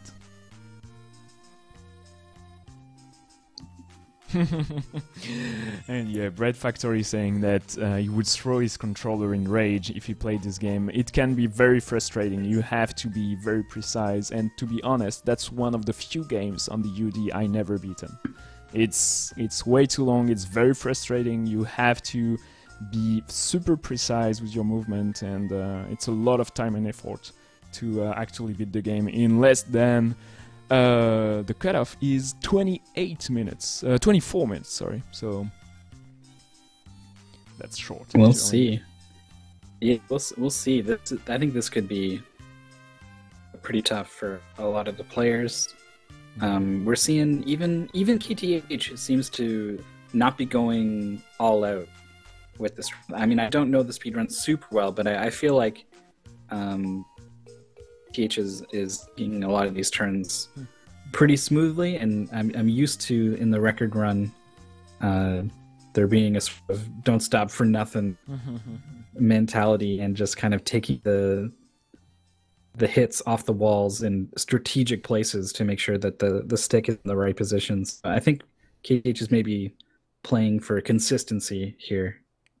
Yeah, it does feel like that, but I love this game where you can have this runner being very smooth and it looks seamless, and then you're stuck with your stick, and you have to wait for it to have the correct rotation and correct angle to go on, so you just wait awkwardly, and then you go back on full ham, and I love that. Ooh, careful KTH here. Yeah, it goes right through to the end. Very, very good level. And yeah, it goes actually very fast. So that was the first half, so that was... there are 30 levels, so that was the 15th level. And now we get to the harder stuff. Clearly there is a gap here. And now the runners will have to be more careful with our health. The corners are going to be tighter. And we start to have those traps where... Before the caves, the level were straightforward. Now you have to take decisions, look ahead, see how the layout is, plan your movement, have those crushing elements going on your way. It's way harder now. Yeah, I mean, just look at this room KTH is in. It's just a mess of springs. Really not clear which way you even should be going or how to approach that room. So the game really ramps up and takes off in this part of the game. And not to mention, just from a speedrun point of view, the level, right into it. Hung up on the springs and put KTH on a bad cycle there. But the longer these levels are, the more time you lose on average when you die, especially if you die later on in the level. It can be very costly. Yep. You do have to take your time, and yeah, on the latest levels, you can lose up to a minute and 10 seconds on some level, just because you have to go back to the beginning if you do die, so you have to be careful. And Mollyman dying here, stuck on the cave, first cave level. Le Chamut is picking back up, so careful. they are at least competing to the second place if they cannot catch up with Double Tifa. So yeah, they cannot take too much take their time. Le Chamut here is actually waiting for all the cycles to be sure. And it's an interesting race where Mollyman takes more risk and a riskier approach, taking all the damage boosts he knows, but it doesn't quite pay off, and Le Chamut is actually playing way safer, and so they're right neck to neck, even playing differently. Alright, we're seeing this really key spring section. Remember when KTH got here, flew through these springs, made it look so easy, Yeah. and now these players are showing just how tricky it actually is. Okay, so Lashamut's turn took one hit, but otherwise a very good run. yeah, KTH going through the Star World here, very tighter corner. He has like those are very tough to travel through, but yeah, no problem for KTH here. Just barely taking his time.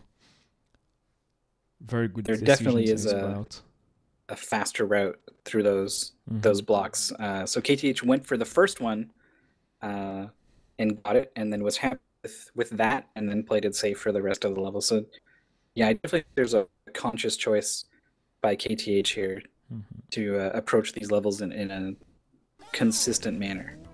Even if you don't know the game, that's one of those speedrun. If you see one runner stopping and waiting, he is losing time. There is almost always a way to not stop and just go full ham, take like a little hit on the wall that will put your bar, your stick right where you want it, and then keep going. So that's to be noted. But sometimes you do want to take it slower to be safer. Like obviously dying is always never an option. Like some risks are not just not worth it. Mollyman going for the skip on this sort of diamondy hexagon looking level. Definitely not intended to squeak in there, but it saves a lot of time. You have to take like 2 hits, like Double Tifa is stuck here too. It just passed. Oh! I mean, all the players have synced up this really difficult spot here. Double Tifa made it look easy. Mollyman's through, Chamut's through. Nice. Okay, we're good. Careful with the later skips. Yeah, Mollyman does it. Oh my god. Oh, Le Chamut dies, and he's going to give like a lot of time to Mollyman. And Double Tifa.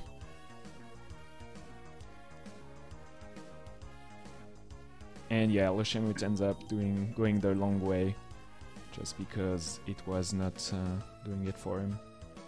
Look how much longer this is. Yuck. Yeah, he's going to be right where he wanted to be, right here. So yeah, that's about 20 seconds last. But better to go safe and do it rather than banging your head on the skip for like the next minute. So you have to make a decision and make up your mind very fast. That's one of those challenging there you have to face in the UD. Like you have so many games to learn. Like you have sometimes to know that you will not be warmed up like you want for some of the games, so you have to learn like how to go the long way here, just to be sure if it doesn't work on a tournament, you know how to go slower. Like if you only work on the harder tricks, if it doesn't work for you one day for some reason, you'll lose just because of one game, which is sad when you work on 10 games. And in 20 seconds, like both Mollyman and Chamut probably took more than 20 seconds getting through there, the first time. So there's something to be said with just going with the easier thing in the first place. But that's a decision you can kind of make ahead of time. Even there's a lot of situations where you kind of have to make decisions on the fly. Like if you're a little slow going through this part, is your stick in the right position to do the trick come up, or isn't it? And so you have to make that decision to go for it or not in a very short amount of time. And it's very hard to do, but being able to make those decisions will increase your consistency, and that's very important in a race. Yeah. KTH has so much of an advance that we didn't mention in for the past like 5 minutes, but he's on the final world. He actually like he's on the second to last level, and Devil Tifa is just starting the second to last world. So that's a huge advance and huge advantage for KTH here. And as you can see, his record here is 1 minute and 17 seconds. I don't know if that's his save or just like the default time, but that's how long you lose if you die at the end, pretty much. So you have the latest world is just a mess of too many stuff and too much time to lose if you die. So you cannot go through it if you don't know exactly what you're doing. And KTH do show that he knows exactly what he's doing. Did decide to take a hit to save time there. Gets to the checkpoint, not the checkpoint, but the refill. Did decide to wait there. I guess you don't have too much of an option when this thing is directly in your path, but I think that's the result of having missed an earlier cycle. Yeah, he took a hit. He didn't want to. That put back his stick further down the rotation. And when he got to the crushing block, it was too late. He had to wait. And sometimes in Kururin, you do like one very small mistakes, and you end up losing way more time later on because everything is on a cycle. Like if you never like reposition your stick, you will always be at the same exact rotation at the exact same time. So you can work on the ideal scenario, and then you have to know when it's not going to work. Yeah, and sometimes like there are some mistakes I'm probably used to making. Like, oh, I usually, sometimes I tag that wall, and you can be kind of prepared for what to do when that happens. But sometimes, you mess up in a way that you hadn't before, and now your stick is in a totally different position, and you really have to start improvising, or you just flat out wait for a whole rotation to get back where you want to be. And that's, I think if I'm not mistaken, that's done for KTH, that does a sub 14 minutes. If I'm not mistaken, Kalumbal PB was before UD4 started, 14 minutes and 50 seconds. So wow. That was world record. So yeah, that was an incredible performance by KTH. He does still have the game in right at the tip of his fingers here. Like he knows exactly what he's doing. And as I was saying, crushing was actually not too much of a strong word earlier. Devil Tifa and Molly Man at the same level, just different time. About 30-second difference between the two. It'll be interesting to see what kind of score difference opens up with this dominant performance in Kururin, because KTH was pretty far outside the top 4 bubble. So we might see KTH jump out into a tier of his own in 5th, or maybe start to contest some of these other players in the top 4. It'd be interesting. I don't know what was his score before Kururin, but if he's not right in the top 4 with Le Shamut, Devil Tifa, Mollyman, and LF, he is going to be with the next tier of runners. Let's say with contesting for the 5th place, and maybe he will take the 5th place if his points were high enough before the game. I don't know what his... I'm going actually to check what his time was on Super Metroid, just to have like an idea on KTH score in that game. Okay, he was actually in 10th place in the UD4 for Super Metroid. His PB is 32 minutes, so that's project-based, that's not vanilla Super Metroid. But yeah, 32 minutes and 43 seconds, so he's actually quite strong up there. So he's going to... Devil Tifa... He's better than Devil Tifa, for example, on Super Metroid project-based, so there's that. He's, well, 4 seconds ahead of Devil Tifa, PB-wise. So that's going to be interesting. Maybe he'll be able to take the top place in the top 4, and that's actually very possible, very likely. An exciting finish about to happen. Though this is Project Based was, I guess, a couple months ago. I wonder if practiced players are, how close to their PBs back then they'll be able to play today. It's gonna make for a good finish here. So we've got. I've barely during the switch seen someone getting crushed here. I don't know. But yeah, the Ultifa finishes in about 17 minutes. We'll have the exact time just later. Mollyman actually finished at the same time, it feels like. It was like a 30 seconds or something. Oh. Beforehand. Okay, so well, I don't know. Stream delay tricks, who knows? But Mollyman and Ultifa had 7 points difference, so 30 seconds is about 5 points. So that's going to be interesting. It's going to be very, very close finish between those two. If KTH is not there to contest like the first place or at least the second place, I don't know. Le Chamut and LF, Le Chamut at the in the last level. LF right at the end, but has no HP. Okay, he's going to do it. Yeah, steady hands, and that's it. Done for LF in about 18 minutes. Doing a great job keeping pace with the leaders. It can all change in Super Metroid as long as you're close enough. You're within striking distance. So yeah, some people in the chat blinked and missed a KTH finish. Obviously, we have many runners running at the same time. So when one finishes, we try to pick the next on the in the race just to show everybody. So if you want to see someone finish and be sure that you didn't miss it, you cannot blink, especially with such a fast runner as KTH. And so we got Fernright and Moox. I don't know, he's from Hong Kong actually. He's one of our international runners, so I don't know exactly. I always call him Mox. Alright, I'm probably gonna call him Moo.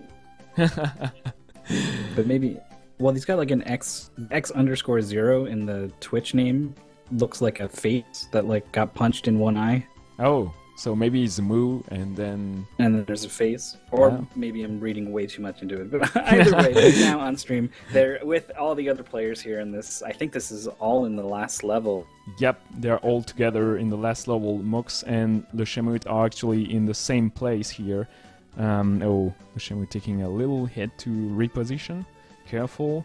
And then they're both going back here just to touch the springs and have the correct rotation here for the end section. This is while Psychos does beat the game.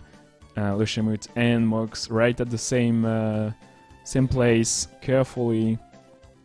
2 hits, 3. Oh! The cannon. Yeah, those cannons. Massive setback. Meanwhile, Le Chamut is across the finish line. Yep, and he does beat the game, but quite a while actually after Devil Tifa, Mollyman, and LF, the other 3 runners of the top 4. So yeah, maybe he's going to be in 4th position, and he is going to have to play a little bit more aggressive on Super Metroid. I know he de-rusted recently, but he did struggle to pick the game up. So I don't know how that's going to turn out. It's going to be very interesting. But yeah, he decides to take a hit there to make an early cycle, and it pays off. Does get to the heart. Does get to the spring to reverse the rotation. So yeah, maybe Moo is actually not his name. It's the face punch that is actually his nickname, and Moo is just a placeholder. Moo is like his team. He's on Team Moo. Team Moo. And then he gets punched. Okay, Kantos on the second to last level here. But yeah, Mox finishes right now. We are going to have one last runner, maybe, to take the a slot here. Yeah, maybe Berumondo. this is close. This is an important moment. Remember, this is the difference between 0 and 100 points, hanging on the edge of a thin rotating stick here. Yep. Oh, the cycle needed A to make that cycle. extra Wait. cycle. Okay, it's okay. That's one of the few Go. places you really don't want, yeah, exactly, to be hit because you're not going to be able to do it. And then one rotation, I think it's 3 seconds, and that's fixed. So if you're losing a cycle, you're losing immediately 3 seconds. That's it. So that's actually quite long. All right, finishing it up. Nice job, Dr. Ryle. Yeah, Doctora finishes up. Berumondo is done too. That's only 1 minute and a half left for Kontos and Kerpwik here to actually beat the last world. This is doable. I think it maybe needs to happen on this run, but this is doable. Steady You hands. want to play it safe, but you don't want to play it too safe. That timer is ticking. Had an opportunity here to make that cycle, but Kontos decided to wait.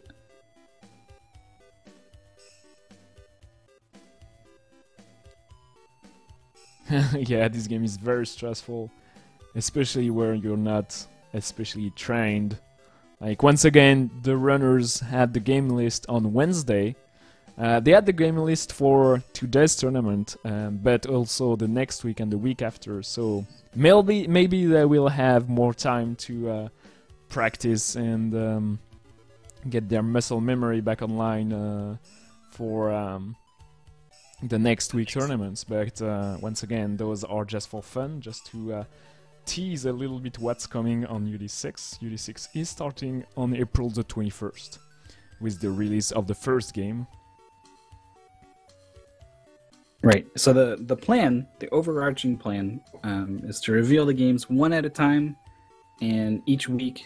Oh, that went really bad for Kontos. They're trying to make it happen as a last ditch effort. But each week there's going to be there's a couple of events, right? There's a sort of blind race where everyone kind of dives into the game right after it's released or it's announced. Then there's a community race that's going to happen in the middle of the week.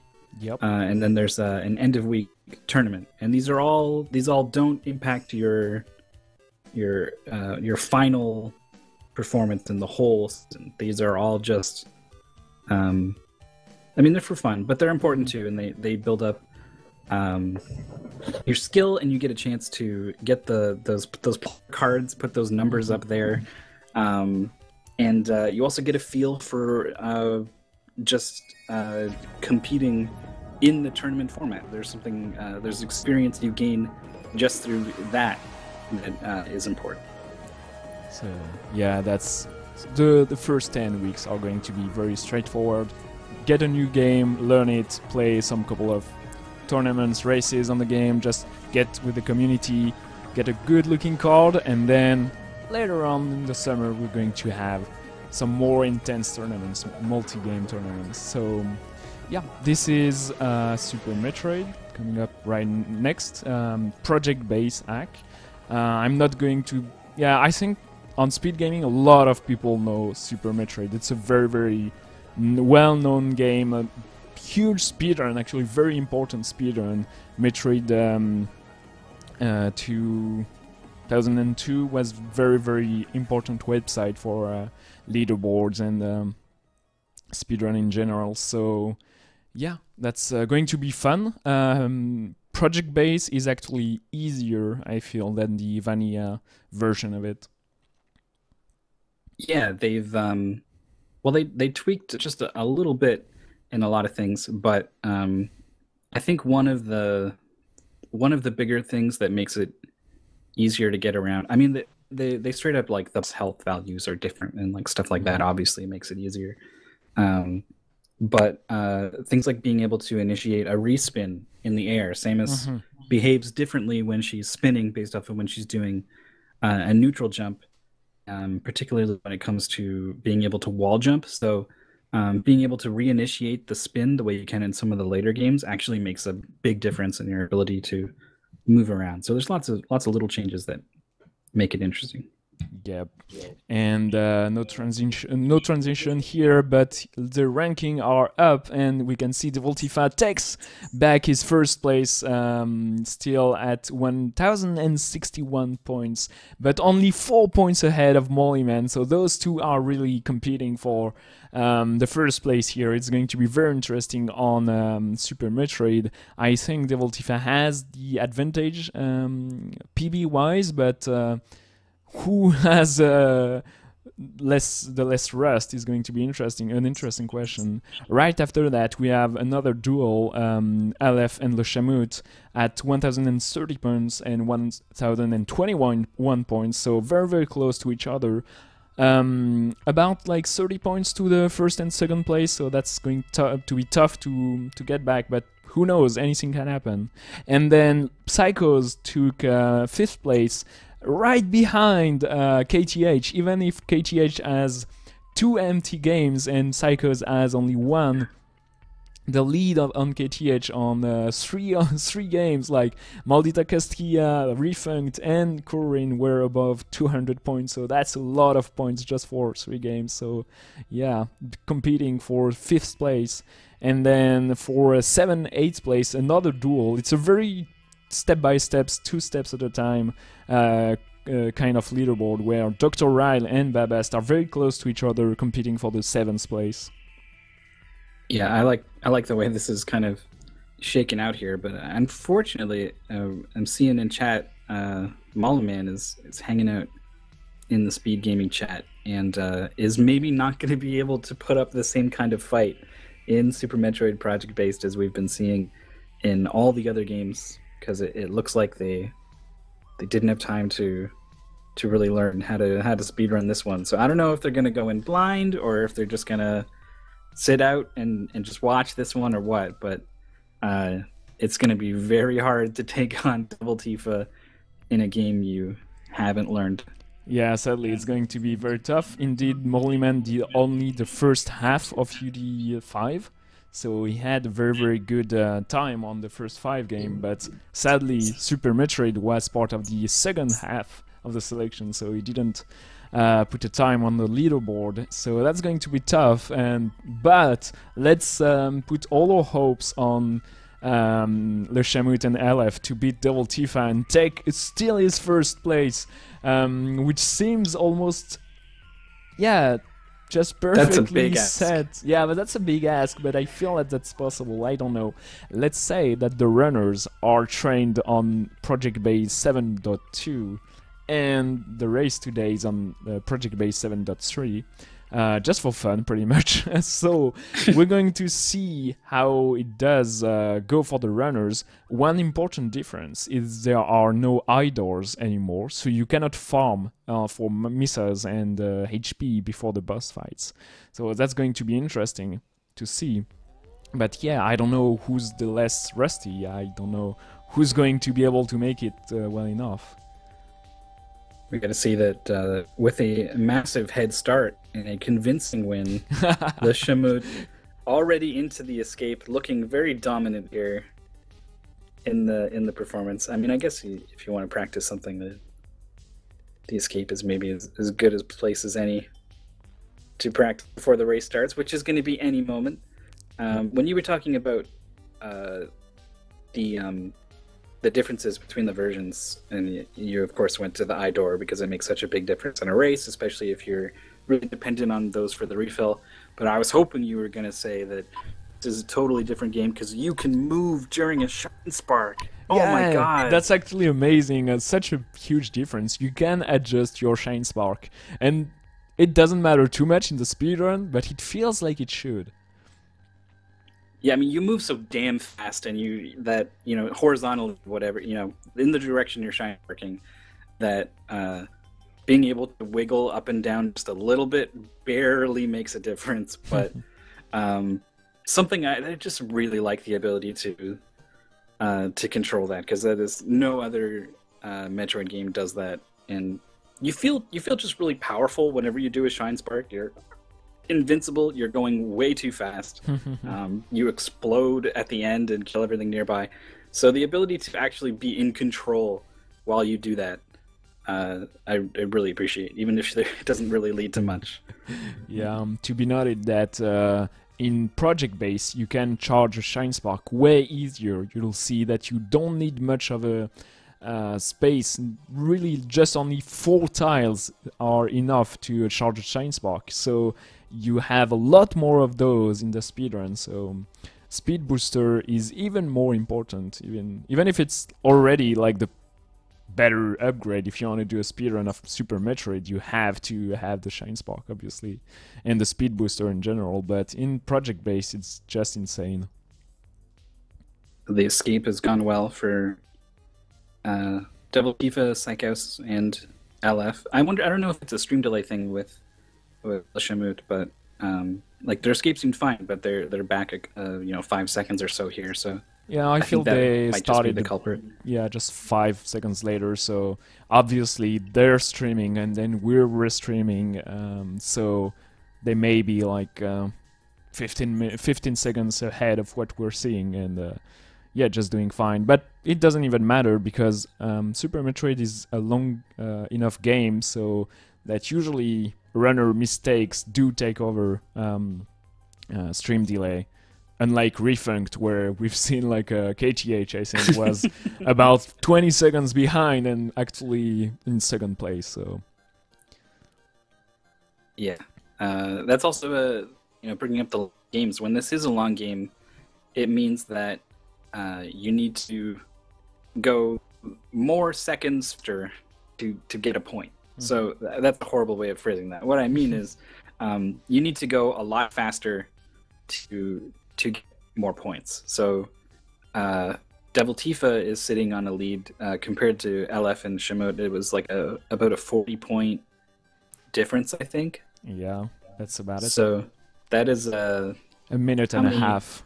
It's a longer games are 9 points per second, so it's a long time, to be honest. The world record is at 26 minutes and 15 seconds. 200 points mark is at 30 minutes because Super Metroid is such a tough game that you have to adjust a little bit, like to be a little bit more lenient for the 200 points. So it's actually a goal in live for all the runners that didn't know Super Metroid prior. Oh no, and actually it's a 6 seconds per point game. Sorry. So it's and the Devil Tifa just has 1 minute lead point-wise compared to the other, and that's a time that is actually very, very easy to lose in Super Metroid. Just in this room here where you have to climb back up, you can lose up to a minute if you're just not strong enough with your wall jumps. So yeah, it actually went well.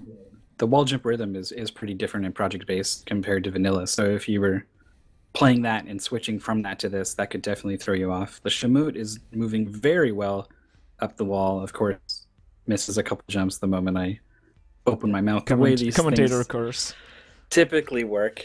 What are you gonna do?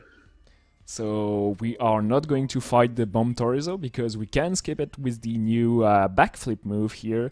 You just have to press run downward and then jump and press backward, and you will do that backflip, which has the same animation as the damage boost. So it's actually very, very strong and allows to skip the fight. But you have to remember the inputs to do it properly, and Devil Tifa getting stuck here in Alcatraz. Yeah, this is I think this is a little harder. I feel like your jump off the wall is not quite as high as it is in the vanilla game, so easy to struggle there with that trick, but does eventually get out, but it's very close to LF now. Yeah, Lech catches right back up thanks to not even attempting the Alcatraz, which doesn't save much time because now in Project Base you can the bombs can explode right away if you press downward, if you keep down pressed. So you do have to remember that, and then you can save a lot of time here.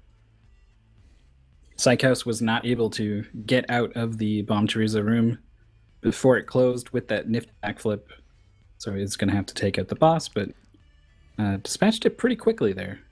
Yep, that was actually very good, but it's always better to skip it. Very good mug ball here for Double Tifa, and we'll see how LF performs here. Yep, he misses the mug ball here. Second try is not going to do it, so he's passed by Le Chamut that deals with the difficulty here quite smoothly and picks the super missiles very fast. So if you're not familiar with Metroid speedrunning, mock ball is a trick where you just kind of morph at the right time when you hit the ground, and you just preserve your run speed in morph ball form. Lets you do that sort of unintended early trip through that bridge section there. Yeah, you're not supposed to have like the super missiles right away, but obviously that's an item you want as soon as possible in speedrun, so no problem. I see some better movements from Le Chamut than Devil Tifa, but Devil Tifa is overall faster. He's going to pick up the charge beam right away, whereas Le Chamut is entering this room just now. I guess the mock ball in a lot of ways is kind of the bane of Spore Spawn. One of the reasons you never see him is because the whole thing is he guards a super missile that is easily obtainable if you know how to get it. Yep. We do see Spore Spawn in Project Base 100%, but no chance for them in any percent what we're doing here. Just beat the game as fast as possible, and the only requirement is to beat the 4 main bosses, which are Kraid, that we are going to see shortly. Then we're going to see Fantoon, then Dragoon, and finally Relay. I think all the runners here are going to do them in that or specific order, even though the world record does it in a different order, but it's a very more technical route, so usually runners do find it easier. I think it's easier to do with all the full sets of suits and stuff like that, rather than a more trickier order, obviously. Yeah, pretty similar to the vanilla game, I guess, with the 2 routes, the KPRD versus KPRD versus PR. Yeah, I'm not helping you in that one. Like, if I don't see them written down, I cannot say what's happening. But yeah, so for those joining up, Mollyman did not work on Super Metroid during UD5. Those games were in the previous Ultime Decathlon. So since he skipped the second half of UD5, it does not know how to speedrun the game. So it did put a very, very good show, but sadly, he is not going to be able to swing that first place we wanted for him. Devil Tifa just beat Kraid as Le Chamut entered the fight. Careful not to fall down too much here. He has very little health compared to Vanilla now, but it can still be a difficult fight if you don't really have a good rhythm with your missiles. But yeah, Le Chamut did it. He's about big room behind Devil Tifa. Careful here.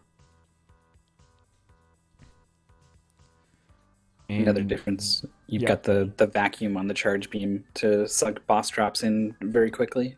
That's a very nice quality of life improvement.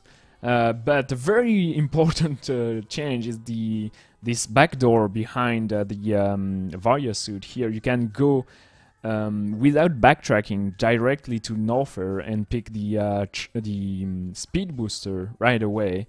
And here we're going to see Devil Tifa charging a Shine Spark on a very small platform, so he is able to fly right directly to the wave beam. Making rapid progress here. Chamut's got the speed booster now as well. Brother also didn't get the quick kill, but wrapped it up afterwards very quickly. And the Ultifa is going to go back to the entrance of Norther. This is the lair of Ridley, and you don't want to do Ridley too early on. He's quite a tough boss, so you want a couple of more armors and missiles so you can deal with him properly. That's why we're going to do Dragon first. He's going to allow the runners to grab the plasma beam, which is going to be very, very strong against the later bosses. Yeah, I'm definitely not familiar with exactly how much damage all the different beam combinations do, but I do know that plasma just adds a whole whack of damage. Yeah, I don't remember the values exactly, but I know that you need only 20 shots of charged plasma beam when you need 30 super missiles, so it's actually the most powerful weapon in the game, and the faster to kill the bosses, the better it is, because the less likely they are to kill you, which is very important in a game, in a tournament like the UD, because right now Devil Tifa has enough of a lead so he can gain the tournament, win the tournament, even if he's not like the fastest on Super Metroid. Maybe he just want to be safe enough so he can win. And nice use of the missile to open the door, shine spark straight through. And we've seen that little adjustment you can make if you pay close attention. You've seen that Brother Main shine spark was not exactly straight. Oh, and here again, like nice adjustment. Diagonal. I guess you do get a fair amount of control. Yeah, it's... I don't know how many pixels it is per... what's the max angle is, but it is like something that can help on some rooms. Le Shamut right behind Devil Tifa, shine sparking through the red tower, and he does get his shine spark here, so he's going to have way easier room here. So they are neck to neck, Devil Tifa and Le Shamut. Le Shamut has to be a minute ahead pretty much of Devil Tifa here, so he can take the first place. That feels unlikely, but yeah, Super Metroid is a tough game to master. Yeah, I feel like with a game like Super Metroid, it's if you're gonna lose, like, you can lose bits of time here and there, and they add up for sure, but once you start talking about minutes, you're usually talking about a death, in which case you usually mean a lot of minutes. Yeah. Deaths can be super punishing. I don't know what kind of precautions against that the players are going to be taking in terms of like safety saves or anything. We'll see. I don't know. We haven't seen a save so far, and yeah, it wouldn't surprise me that no one saved at all. And maybe someone is going to take a costly death against, say, Mother Brain. Yeah, that'll get back. Yeah, that would be pretty much 30 the end. minutes or something. Yeah, that's pretty bad. I actually once saw, I think it was a bingo match. Maybe not. No, it couldn't have been. It must have been a regular match. One player game overed and then just kind of sat on the menu, just totally gave up for like 15 minutes. And then the other player game overed. Neither one had saved. So they started back at the ship and started the game again, like 40 minutes into the race. And the other person was like, oh, they died? Oh, and then they started up and they just restarted the race after 40 minutes. Really silly stuff. But that's the kind of thing we're talking about. So we got Fantoon fights here, totally different fight in Project Base, and it's already over. Yeah, it's a very, very short fight, because instead of having this cycles, you have to wait through. Maybe you've heard like slow or fast Fantoon. Here is always extra fast. He becomes vulnerable right away after the first hit. So you never have to wait, except for the first time you meet him. And Brother Man here having the slowest pattern, so he lost a little bit of time due to RNG here.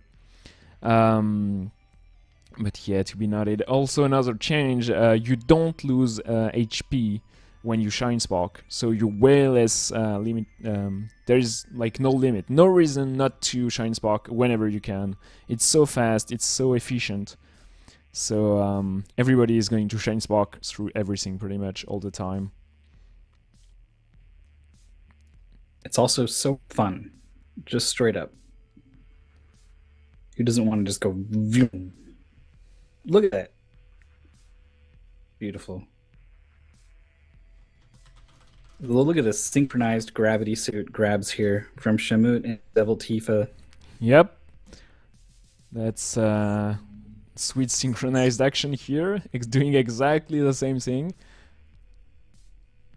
Yep. Oh, and Devil Tifa didn't Shine Spark here, so taking a little bit of time. Very small setback here, careful. But as you said earlier, as long as no one dies, I feel like Devil Tifa is safe. He's not going to lose an entire minute due to micro optimizations. I'm trying to think of something that could catch you that would cost a lot of time without being a straight up death. Well, entering Dragon with very, very little HP is one of the things.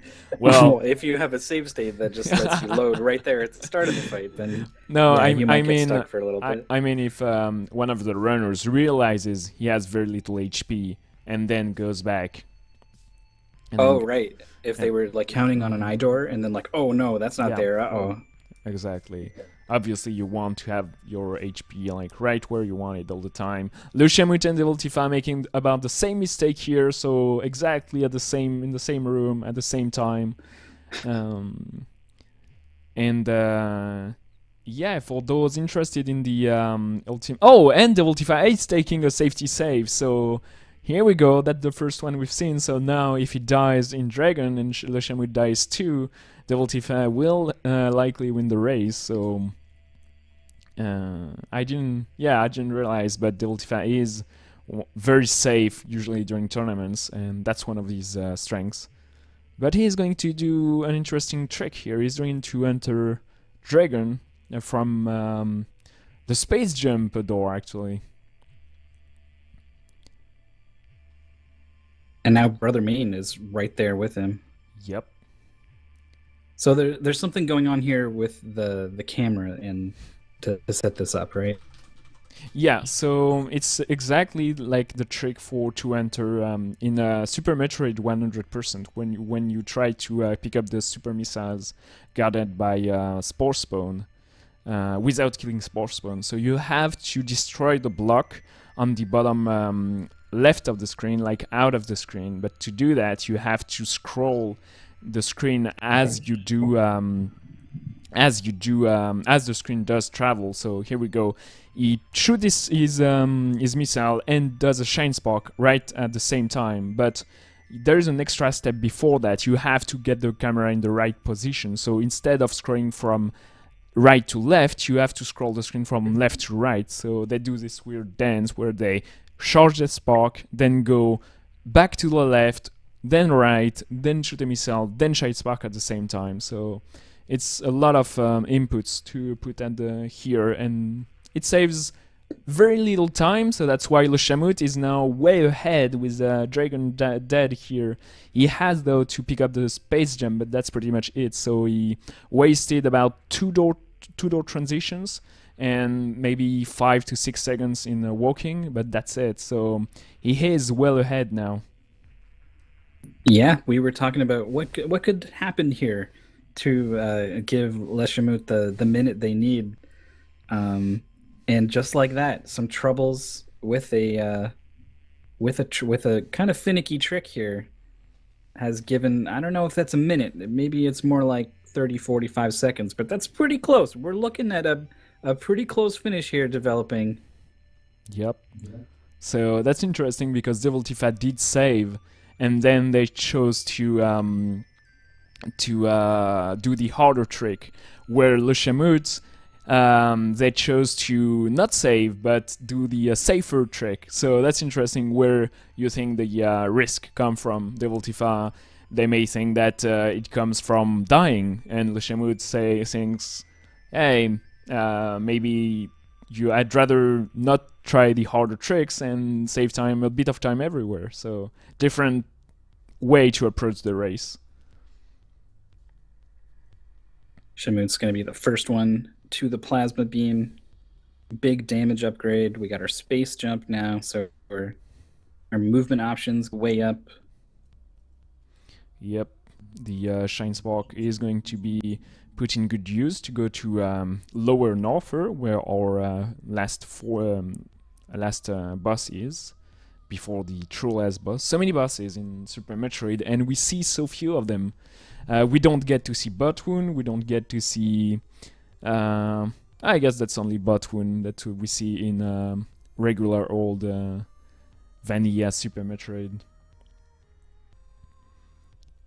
But yeah, as much as you can skip, you do skip in the Metroidvanias. Sorry, Crocomire. Sorry, Sporespawn. Yeah, I like that they created a category of Super Metroid, Sporespawn RTA, that's just specifically go fight him, go show him on screen, go say hello, because no other category will ever go visit him. LF into the Dragon fight, got him pretty low, is looking to finish him off with a Shine Spark. He's using his a reserve tank here, just barely having enough. Careful not to die to chain damage or something silly. Not get stuck here. Oh. I don't know how much damage this does. Yeah, okay, that's 40 when you have like the full suits on, so still a lot. He wants to trying be to go safe. for the power bomb finish.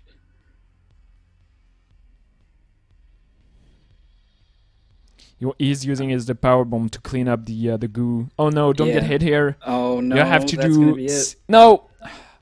And that's it. Yeah, Dragon is a tough fight if you don't have the exact resources you want. And I don't know if they actually saved earlier, but... Well, based off the hesitation on this screen, I'm guessing that's a no. And there's definitely no way to recover from that without a save. All the way back to start. 22 minutes lost. That is the end of LF's run through Project Base. Yeah, that's a sad ending. And the duel for the first place is going to be lost for LF, and sadly there's no recovery from that, but he still put on a very, very good time, and he's still probably on the 4th place, I think, of the tournament, if so that's still a good performance. But yeah, multiple game races are tough, and a lot of players today did not finish the 7th game, not because they didn't know the game, but just because of how rusty they were. And that's you know, you can get a very good time during a UD, but getting rusted on all, I don't know, 47 games I was saying earlier, yeah, it's quite another challenge. But yeah, I'm pretty sad for LF, because he's a good runner that does try to still be able to run regularly many of the UD games. So I guess that didn't just work for him today because of Dragon and not because of anything else, actually.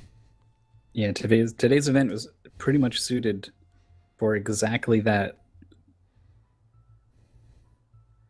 There's not too many people who have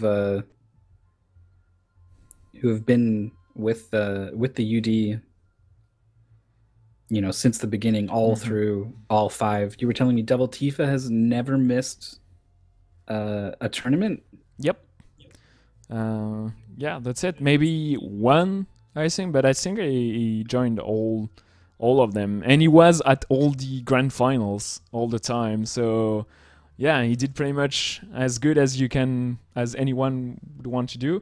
And Double Tifa, speaking of the Devil, actually takes first place in this race, passing Le Chamois, that is actually just farming for missiles before entering the Ridley fight. Yeah, this is another way to lose time in Super Metroid. If you just don't get the drops that you need, you can definitely be stuck in these situations for a little bit. Not as bad as it can be in, say, NES Metroid, but definitely still something to watch out for. So yeah, some people have questioned in chat about the grand finals. They will be held in France live in a movie theater in Brittany actually. It's going to be interesting to see. And if you want to join, and if you barely pull it through, learning 10 games and gaining your place to the grand finals, you will be invited to France. And you'll get to, I don't know, if you're not from France, you'll get to visit the country and play a speedrun live, so it's going to be interesting. So if the motivation to learn 10 games comes from the grand prize, do consider that, of course. Oh, and Devil Tifa got actually stuck here because of the Shine Spark adjustment. Yeah, it was maybe maybe sometimes you don't even realize that you tend to hold a direction when you do a certain Shine Spark, and just kind of caught off guard by the fact that, oh, that does something now. I can't do that anymore.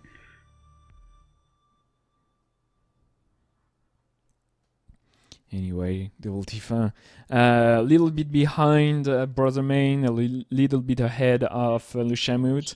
It feels like he's going to head for the first place if Torian goes well. The final section of the speedrun, after we beat the 4 main bosses, we go to the true last section of the game, and we finally get to encounter Metroids, because so far, no Metroid, no Super Metroid to be seen.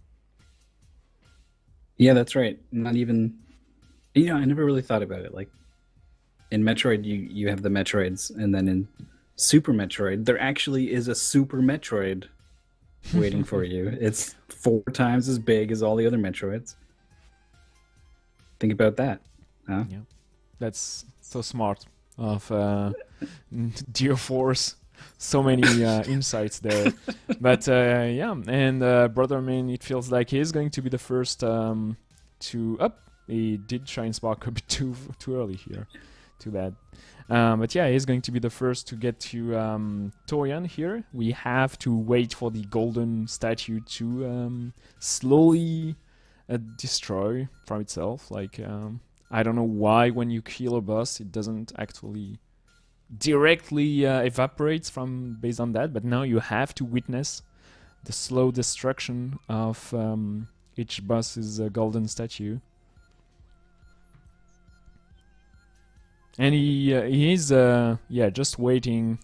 Yeah, usually some runners try to do weird stuff while they wait, but I think it was just taking a sip of water in morph ball form right here. Devil Tifa joining to the for the show. Maybe getting a glass of water, wiping the hands on a towel or something. Or maybe just entering a Zen state of concentration. Yeah. So here we are, Torian. So one specific aspect of Torian is you have to kill all the Metroid to be able to leave the room. So they will have to fight as fast as possible. All the Metroids. No exceptions. And yeah, it's a very tough part of the speedrun actually, learning how to handle those rooms, and that's one of the rooms where it shows very well that Super Metroid has too many buttons. You have to at the same time shoot, switch weapons, run, and maybe do space jumps and keep your momentum going. It's a very tough part. Brother Main doing a fantastic job here and doing the best Metroid skip you haven't ever seen. You can so just easy. Yeah, you can just Shine Spark right through the room. So no difficulty here. Oh wow. That was a Shine Spark into a slope, into an immediate space jump to continue space jumping through the room. That was awesome. And Zebedite skip here, you don't have to actually destroy the doors. You just have to damage boost into the first one, and then the other ones don't never appear. And here we go. Mother Brain first phase. which is not too big of an issue actually. It's a harrowing fight in the original Metroid, and it's really not too big a deal.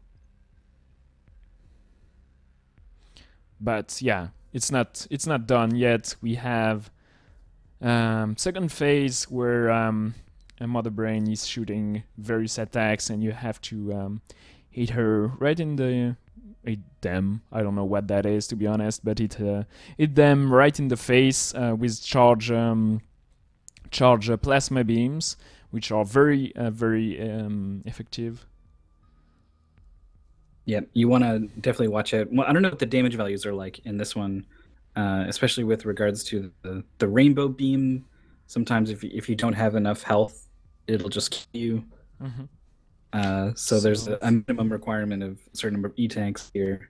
I think the minimum rainbow beam does 270 damage, something around those values, so it's okay, and it deals a bit less damage when you don't have the Varia suit on. So if you don't have enough health, you can unequip your Varia suit and you'll most likely be okay. So you don't need as many E-tanks as in the original Metroid for Project Base, but the runner still took quite a lot just to be safe and to be able to beat the game without fearing death too much. Le Shamut actually pulled ahead of Devil Tifa during Torian. That's interesting. Yeah, it's been a very, very solid Turian for Brother Main. Really, after Ridley, Brother Main has just been flying here, been playing super well, and has enough of the lead here that fully expect them to close it out. It's not going to be enough points to catch Devil Tifa, but it's definitely going to be a win. Yeah, that's going to be a very big lead actually. He has like the entire like third phase of Mother Brain lead, so that's quite a lot. And Devil Tifa just barely making it 6 HP. I was actually worried, but he had the values right in mind. That's not a big deal. Just be careful not to collide into the Mother Brain by accident here. No problem. And he does the stand-up glitch, where he's actually going to be able to shoot Mother Brain in the face during the Super Metroid animation, though. So that's good. That's a bit time save. That's a glitch that is possible in Vanilla, but you need a lot HP to be able to do it. So we only see it in 100%, or eventually in randomizer we get to see it too. Yeah, depending on how nice the E-tanks were, usually you have enough to do it. But it is risky. Well, maybe it's a little different in Project Base, but in the vanilla game, if you're not careful in if you touch the ground at the wrong time, if you're in the wrong position at the wrong time, you can soft lock the game. I think it revolves mostly around the baby Metroid to do the thing where it grabs you, and if it can't quite grab you when it's supposed to grab you, it gets confused and you can get stuck here. Yeah, so the same thing may happen in Project Base, but it's less likely. Brother Main going to save the animals just because he knows he's not going to win the tourney, so he just wanted to show it. Is burning up a little bit here. Yeah, I gotta go now. He wanted to charge his Shine Spark just to leave, and yeah, let's not forget to leave the planet before it explodes. It's actually important here. Little detail. The Shamut right behind Devil Tifa. Those two put on a good race. Sadly, Tifa had the lead in the previous 6 games, so it's going to be probably first place for Devil Tifa, and maybe second place for the Shamut. We'll see right after the end of the race. Psychos is only on Ridley. We only have 5 minutes to beat the game, so that's going to be tight for Psychos, actually.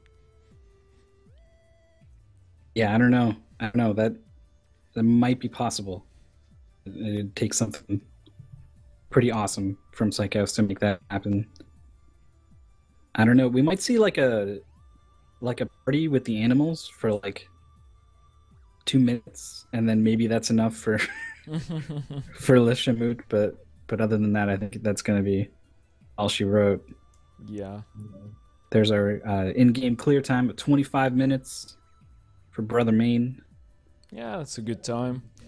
To be honest, the world record was 10 minutes faster than that, but you know, Super Metroid, it's one of those games, if you're rusty, it's going to be very, very tough.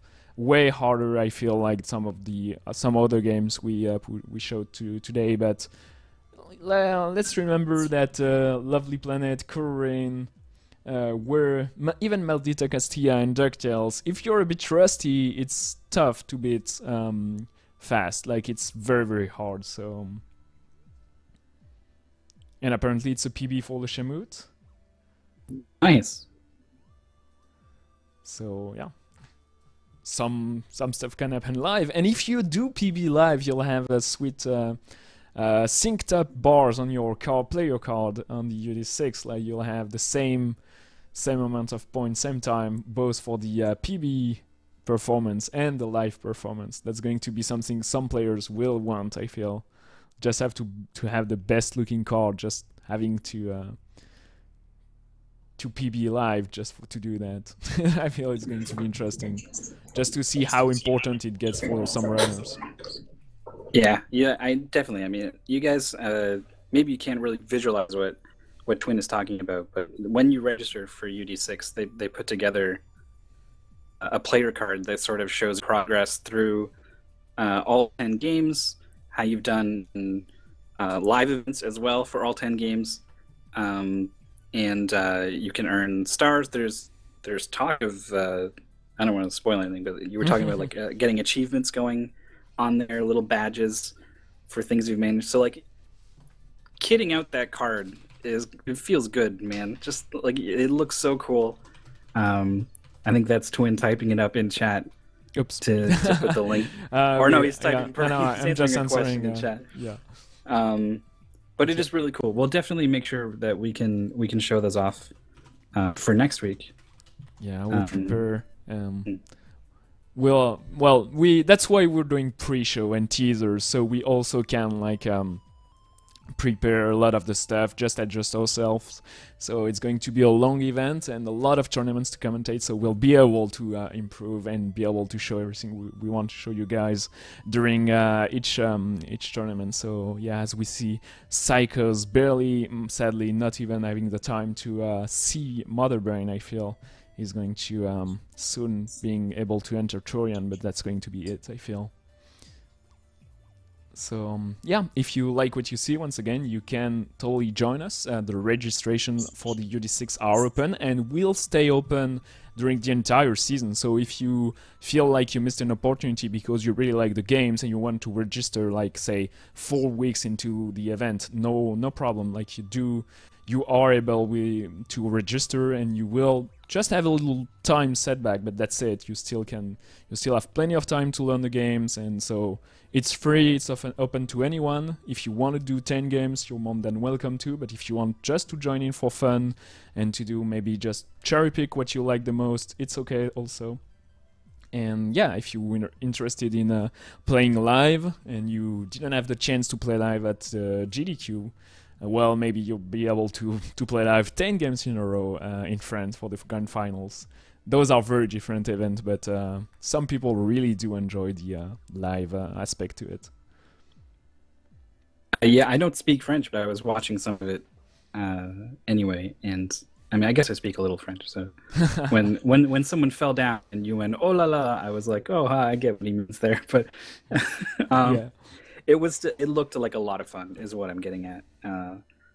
So it's I mean, not to mention, like, if you're not from France, then that's a big opportunity just to stay for a couple extra days, find a hotel, and see the sights and whatnot. Yeah, it's a really cool grand prize. But you're gonna have to work for it, because man, these guys, the guys at the top, who get way into it, who put in the time.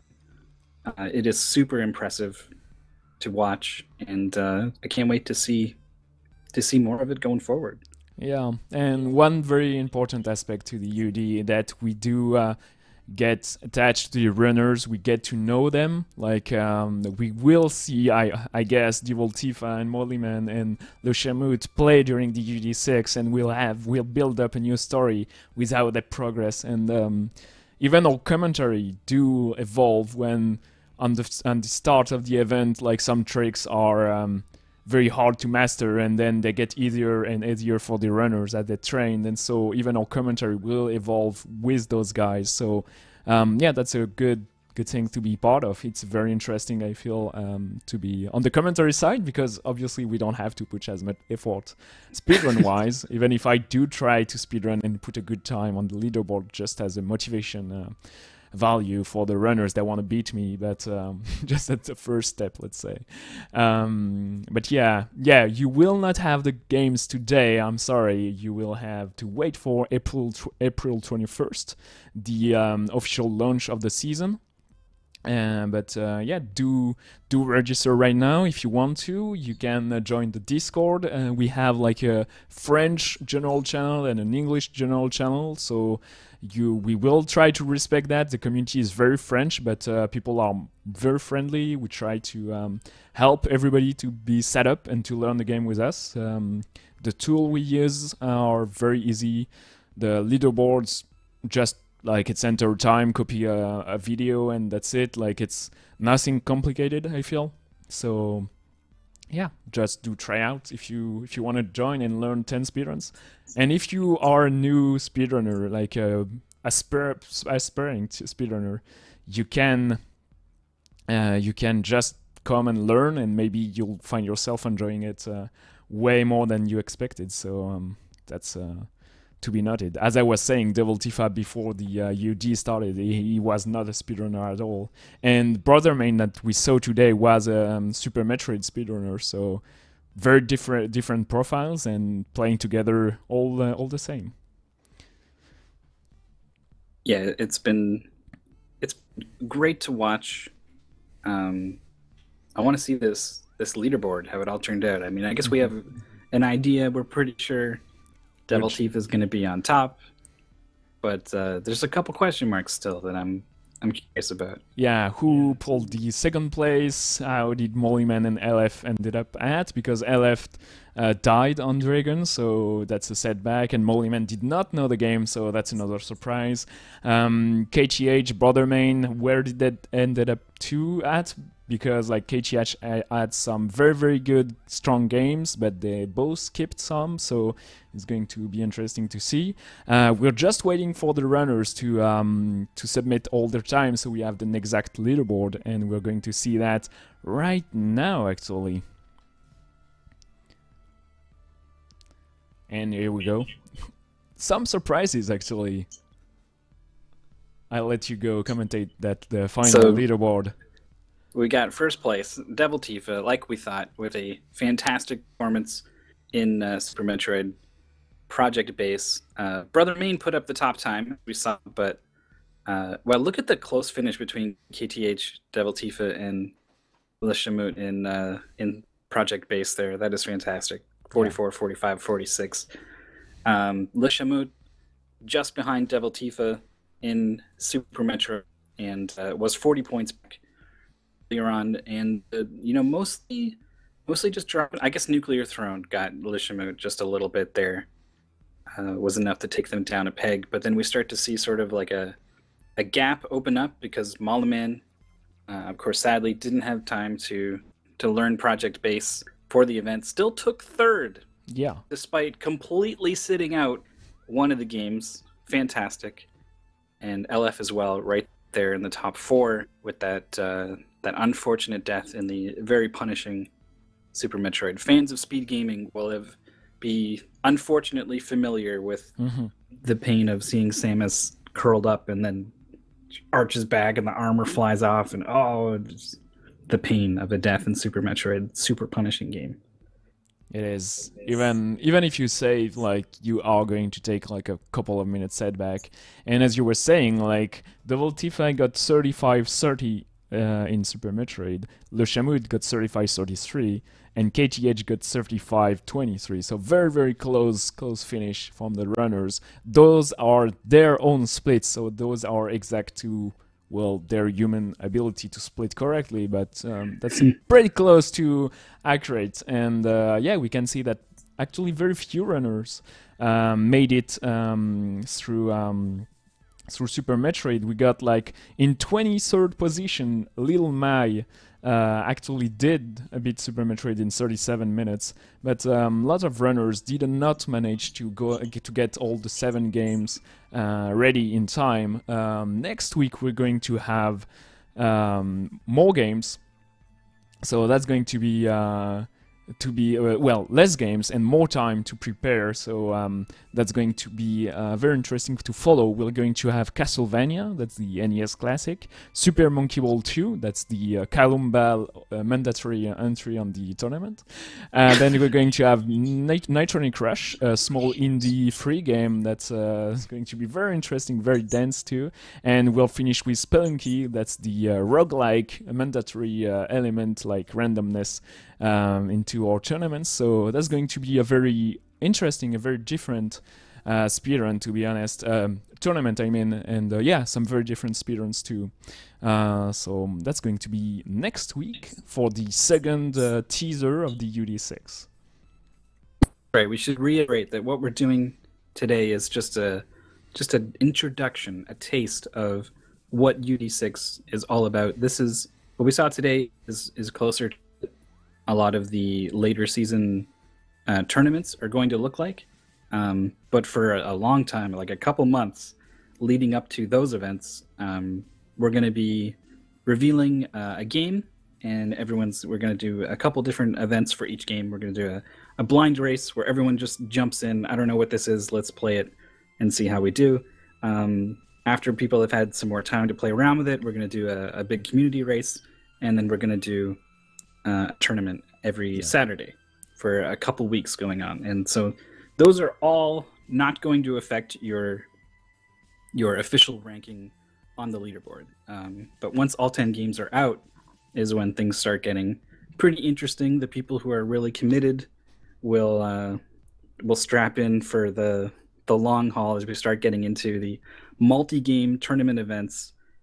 And that is where players can start qualifying for the grand final events that everything builds up to. So there's a wide base where you can get in, and there's no stakes, no commitment, a lot of fun. And then as you get more and more serious about it, you can follow along and fall down the rabbit hole that is Ultimate Decathlon. Yeah, it's pretty much you get hooked into like speedrunning and tournaments, and once you started, it's hard to revert, and that's why a lot of those guys still play it consistently season after seasons, because that's a very fun way to learn speedruns and actually practice, because you have this huge build-up, this huge community that helps you. You get a lot of advices and a lot of tutorials, and that's a lot of common ground to build like a good time and having good fun on some speedruns. So yeah, it's going to be interesting, a lot of fun to actually follow that as a commentator and maybe as a runner.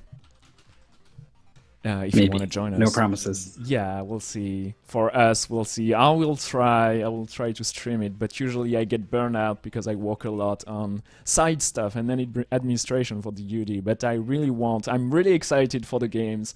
I did not play the games ever, so I will be blind during the blind races, and I'll be even if I know the games, I restrain myself from looking too much. So it's going to be very interesting, and then of course, I'll get obliterated by the more talented runners. So that's okay, it's just good fun for a lot of people. And if you want to do just one game and you're not committed, like you will try to run multiple games at the end, because running multiple games is very fun when you're not aiming for the world record. It's way easier to switch back and forth, I feel. Yeah, for sure. And you can also there's a leaderboard and you can sort of sort and filter the leaderboard in really interesting ways. So like you've only got these 3 games that you really care about, like seeing some zeros next to some of those other games, but you could just filter by the 3 games that you're running and look at how you're doing versus everyone else, and you can see like, oh hey, I'm actually like top 10 across just these 3 games, and then you can start to feel really good about what you're doing. It's great. I love it. Yeah. So yeah, do follow Speed Gaming and check out UD on Saturdays at 11 a.m. East Coast. We will do tournaments every Saturday. We will be there to commentate them, and we'll hope to see as many runners as possible in the later tournaments. I've seen like about 25 runners registering on the website during the show, so I think that's working. It used to be French, almost French only, like, but we really want to the entire world to be able to join us as much as possible. So we're very happy to do that on Speed Gaming. But yeah, I guess that's all we have to say for today, because that was 7 games, a very interesting tournament, a very not surprising ending with Devil Tifa taking first place, but we'll see. Next time it's going to be next week is going to be maybe another story. We'll have to stay here and watch. All right, so that's gonna do it for our teaser. We'll be back next week on Saturdays, right? 11 a.m. EST, and that is 5 p.m. CEST. Yep, that's it. Yeah. So, stay tuned and see you later. Bye.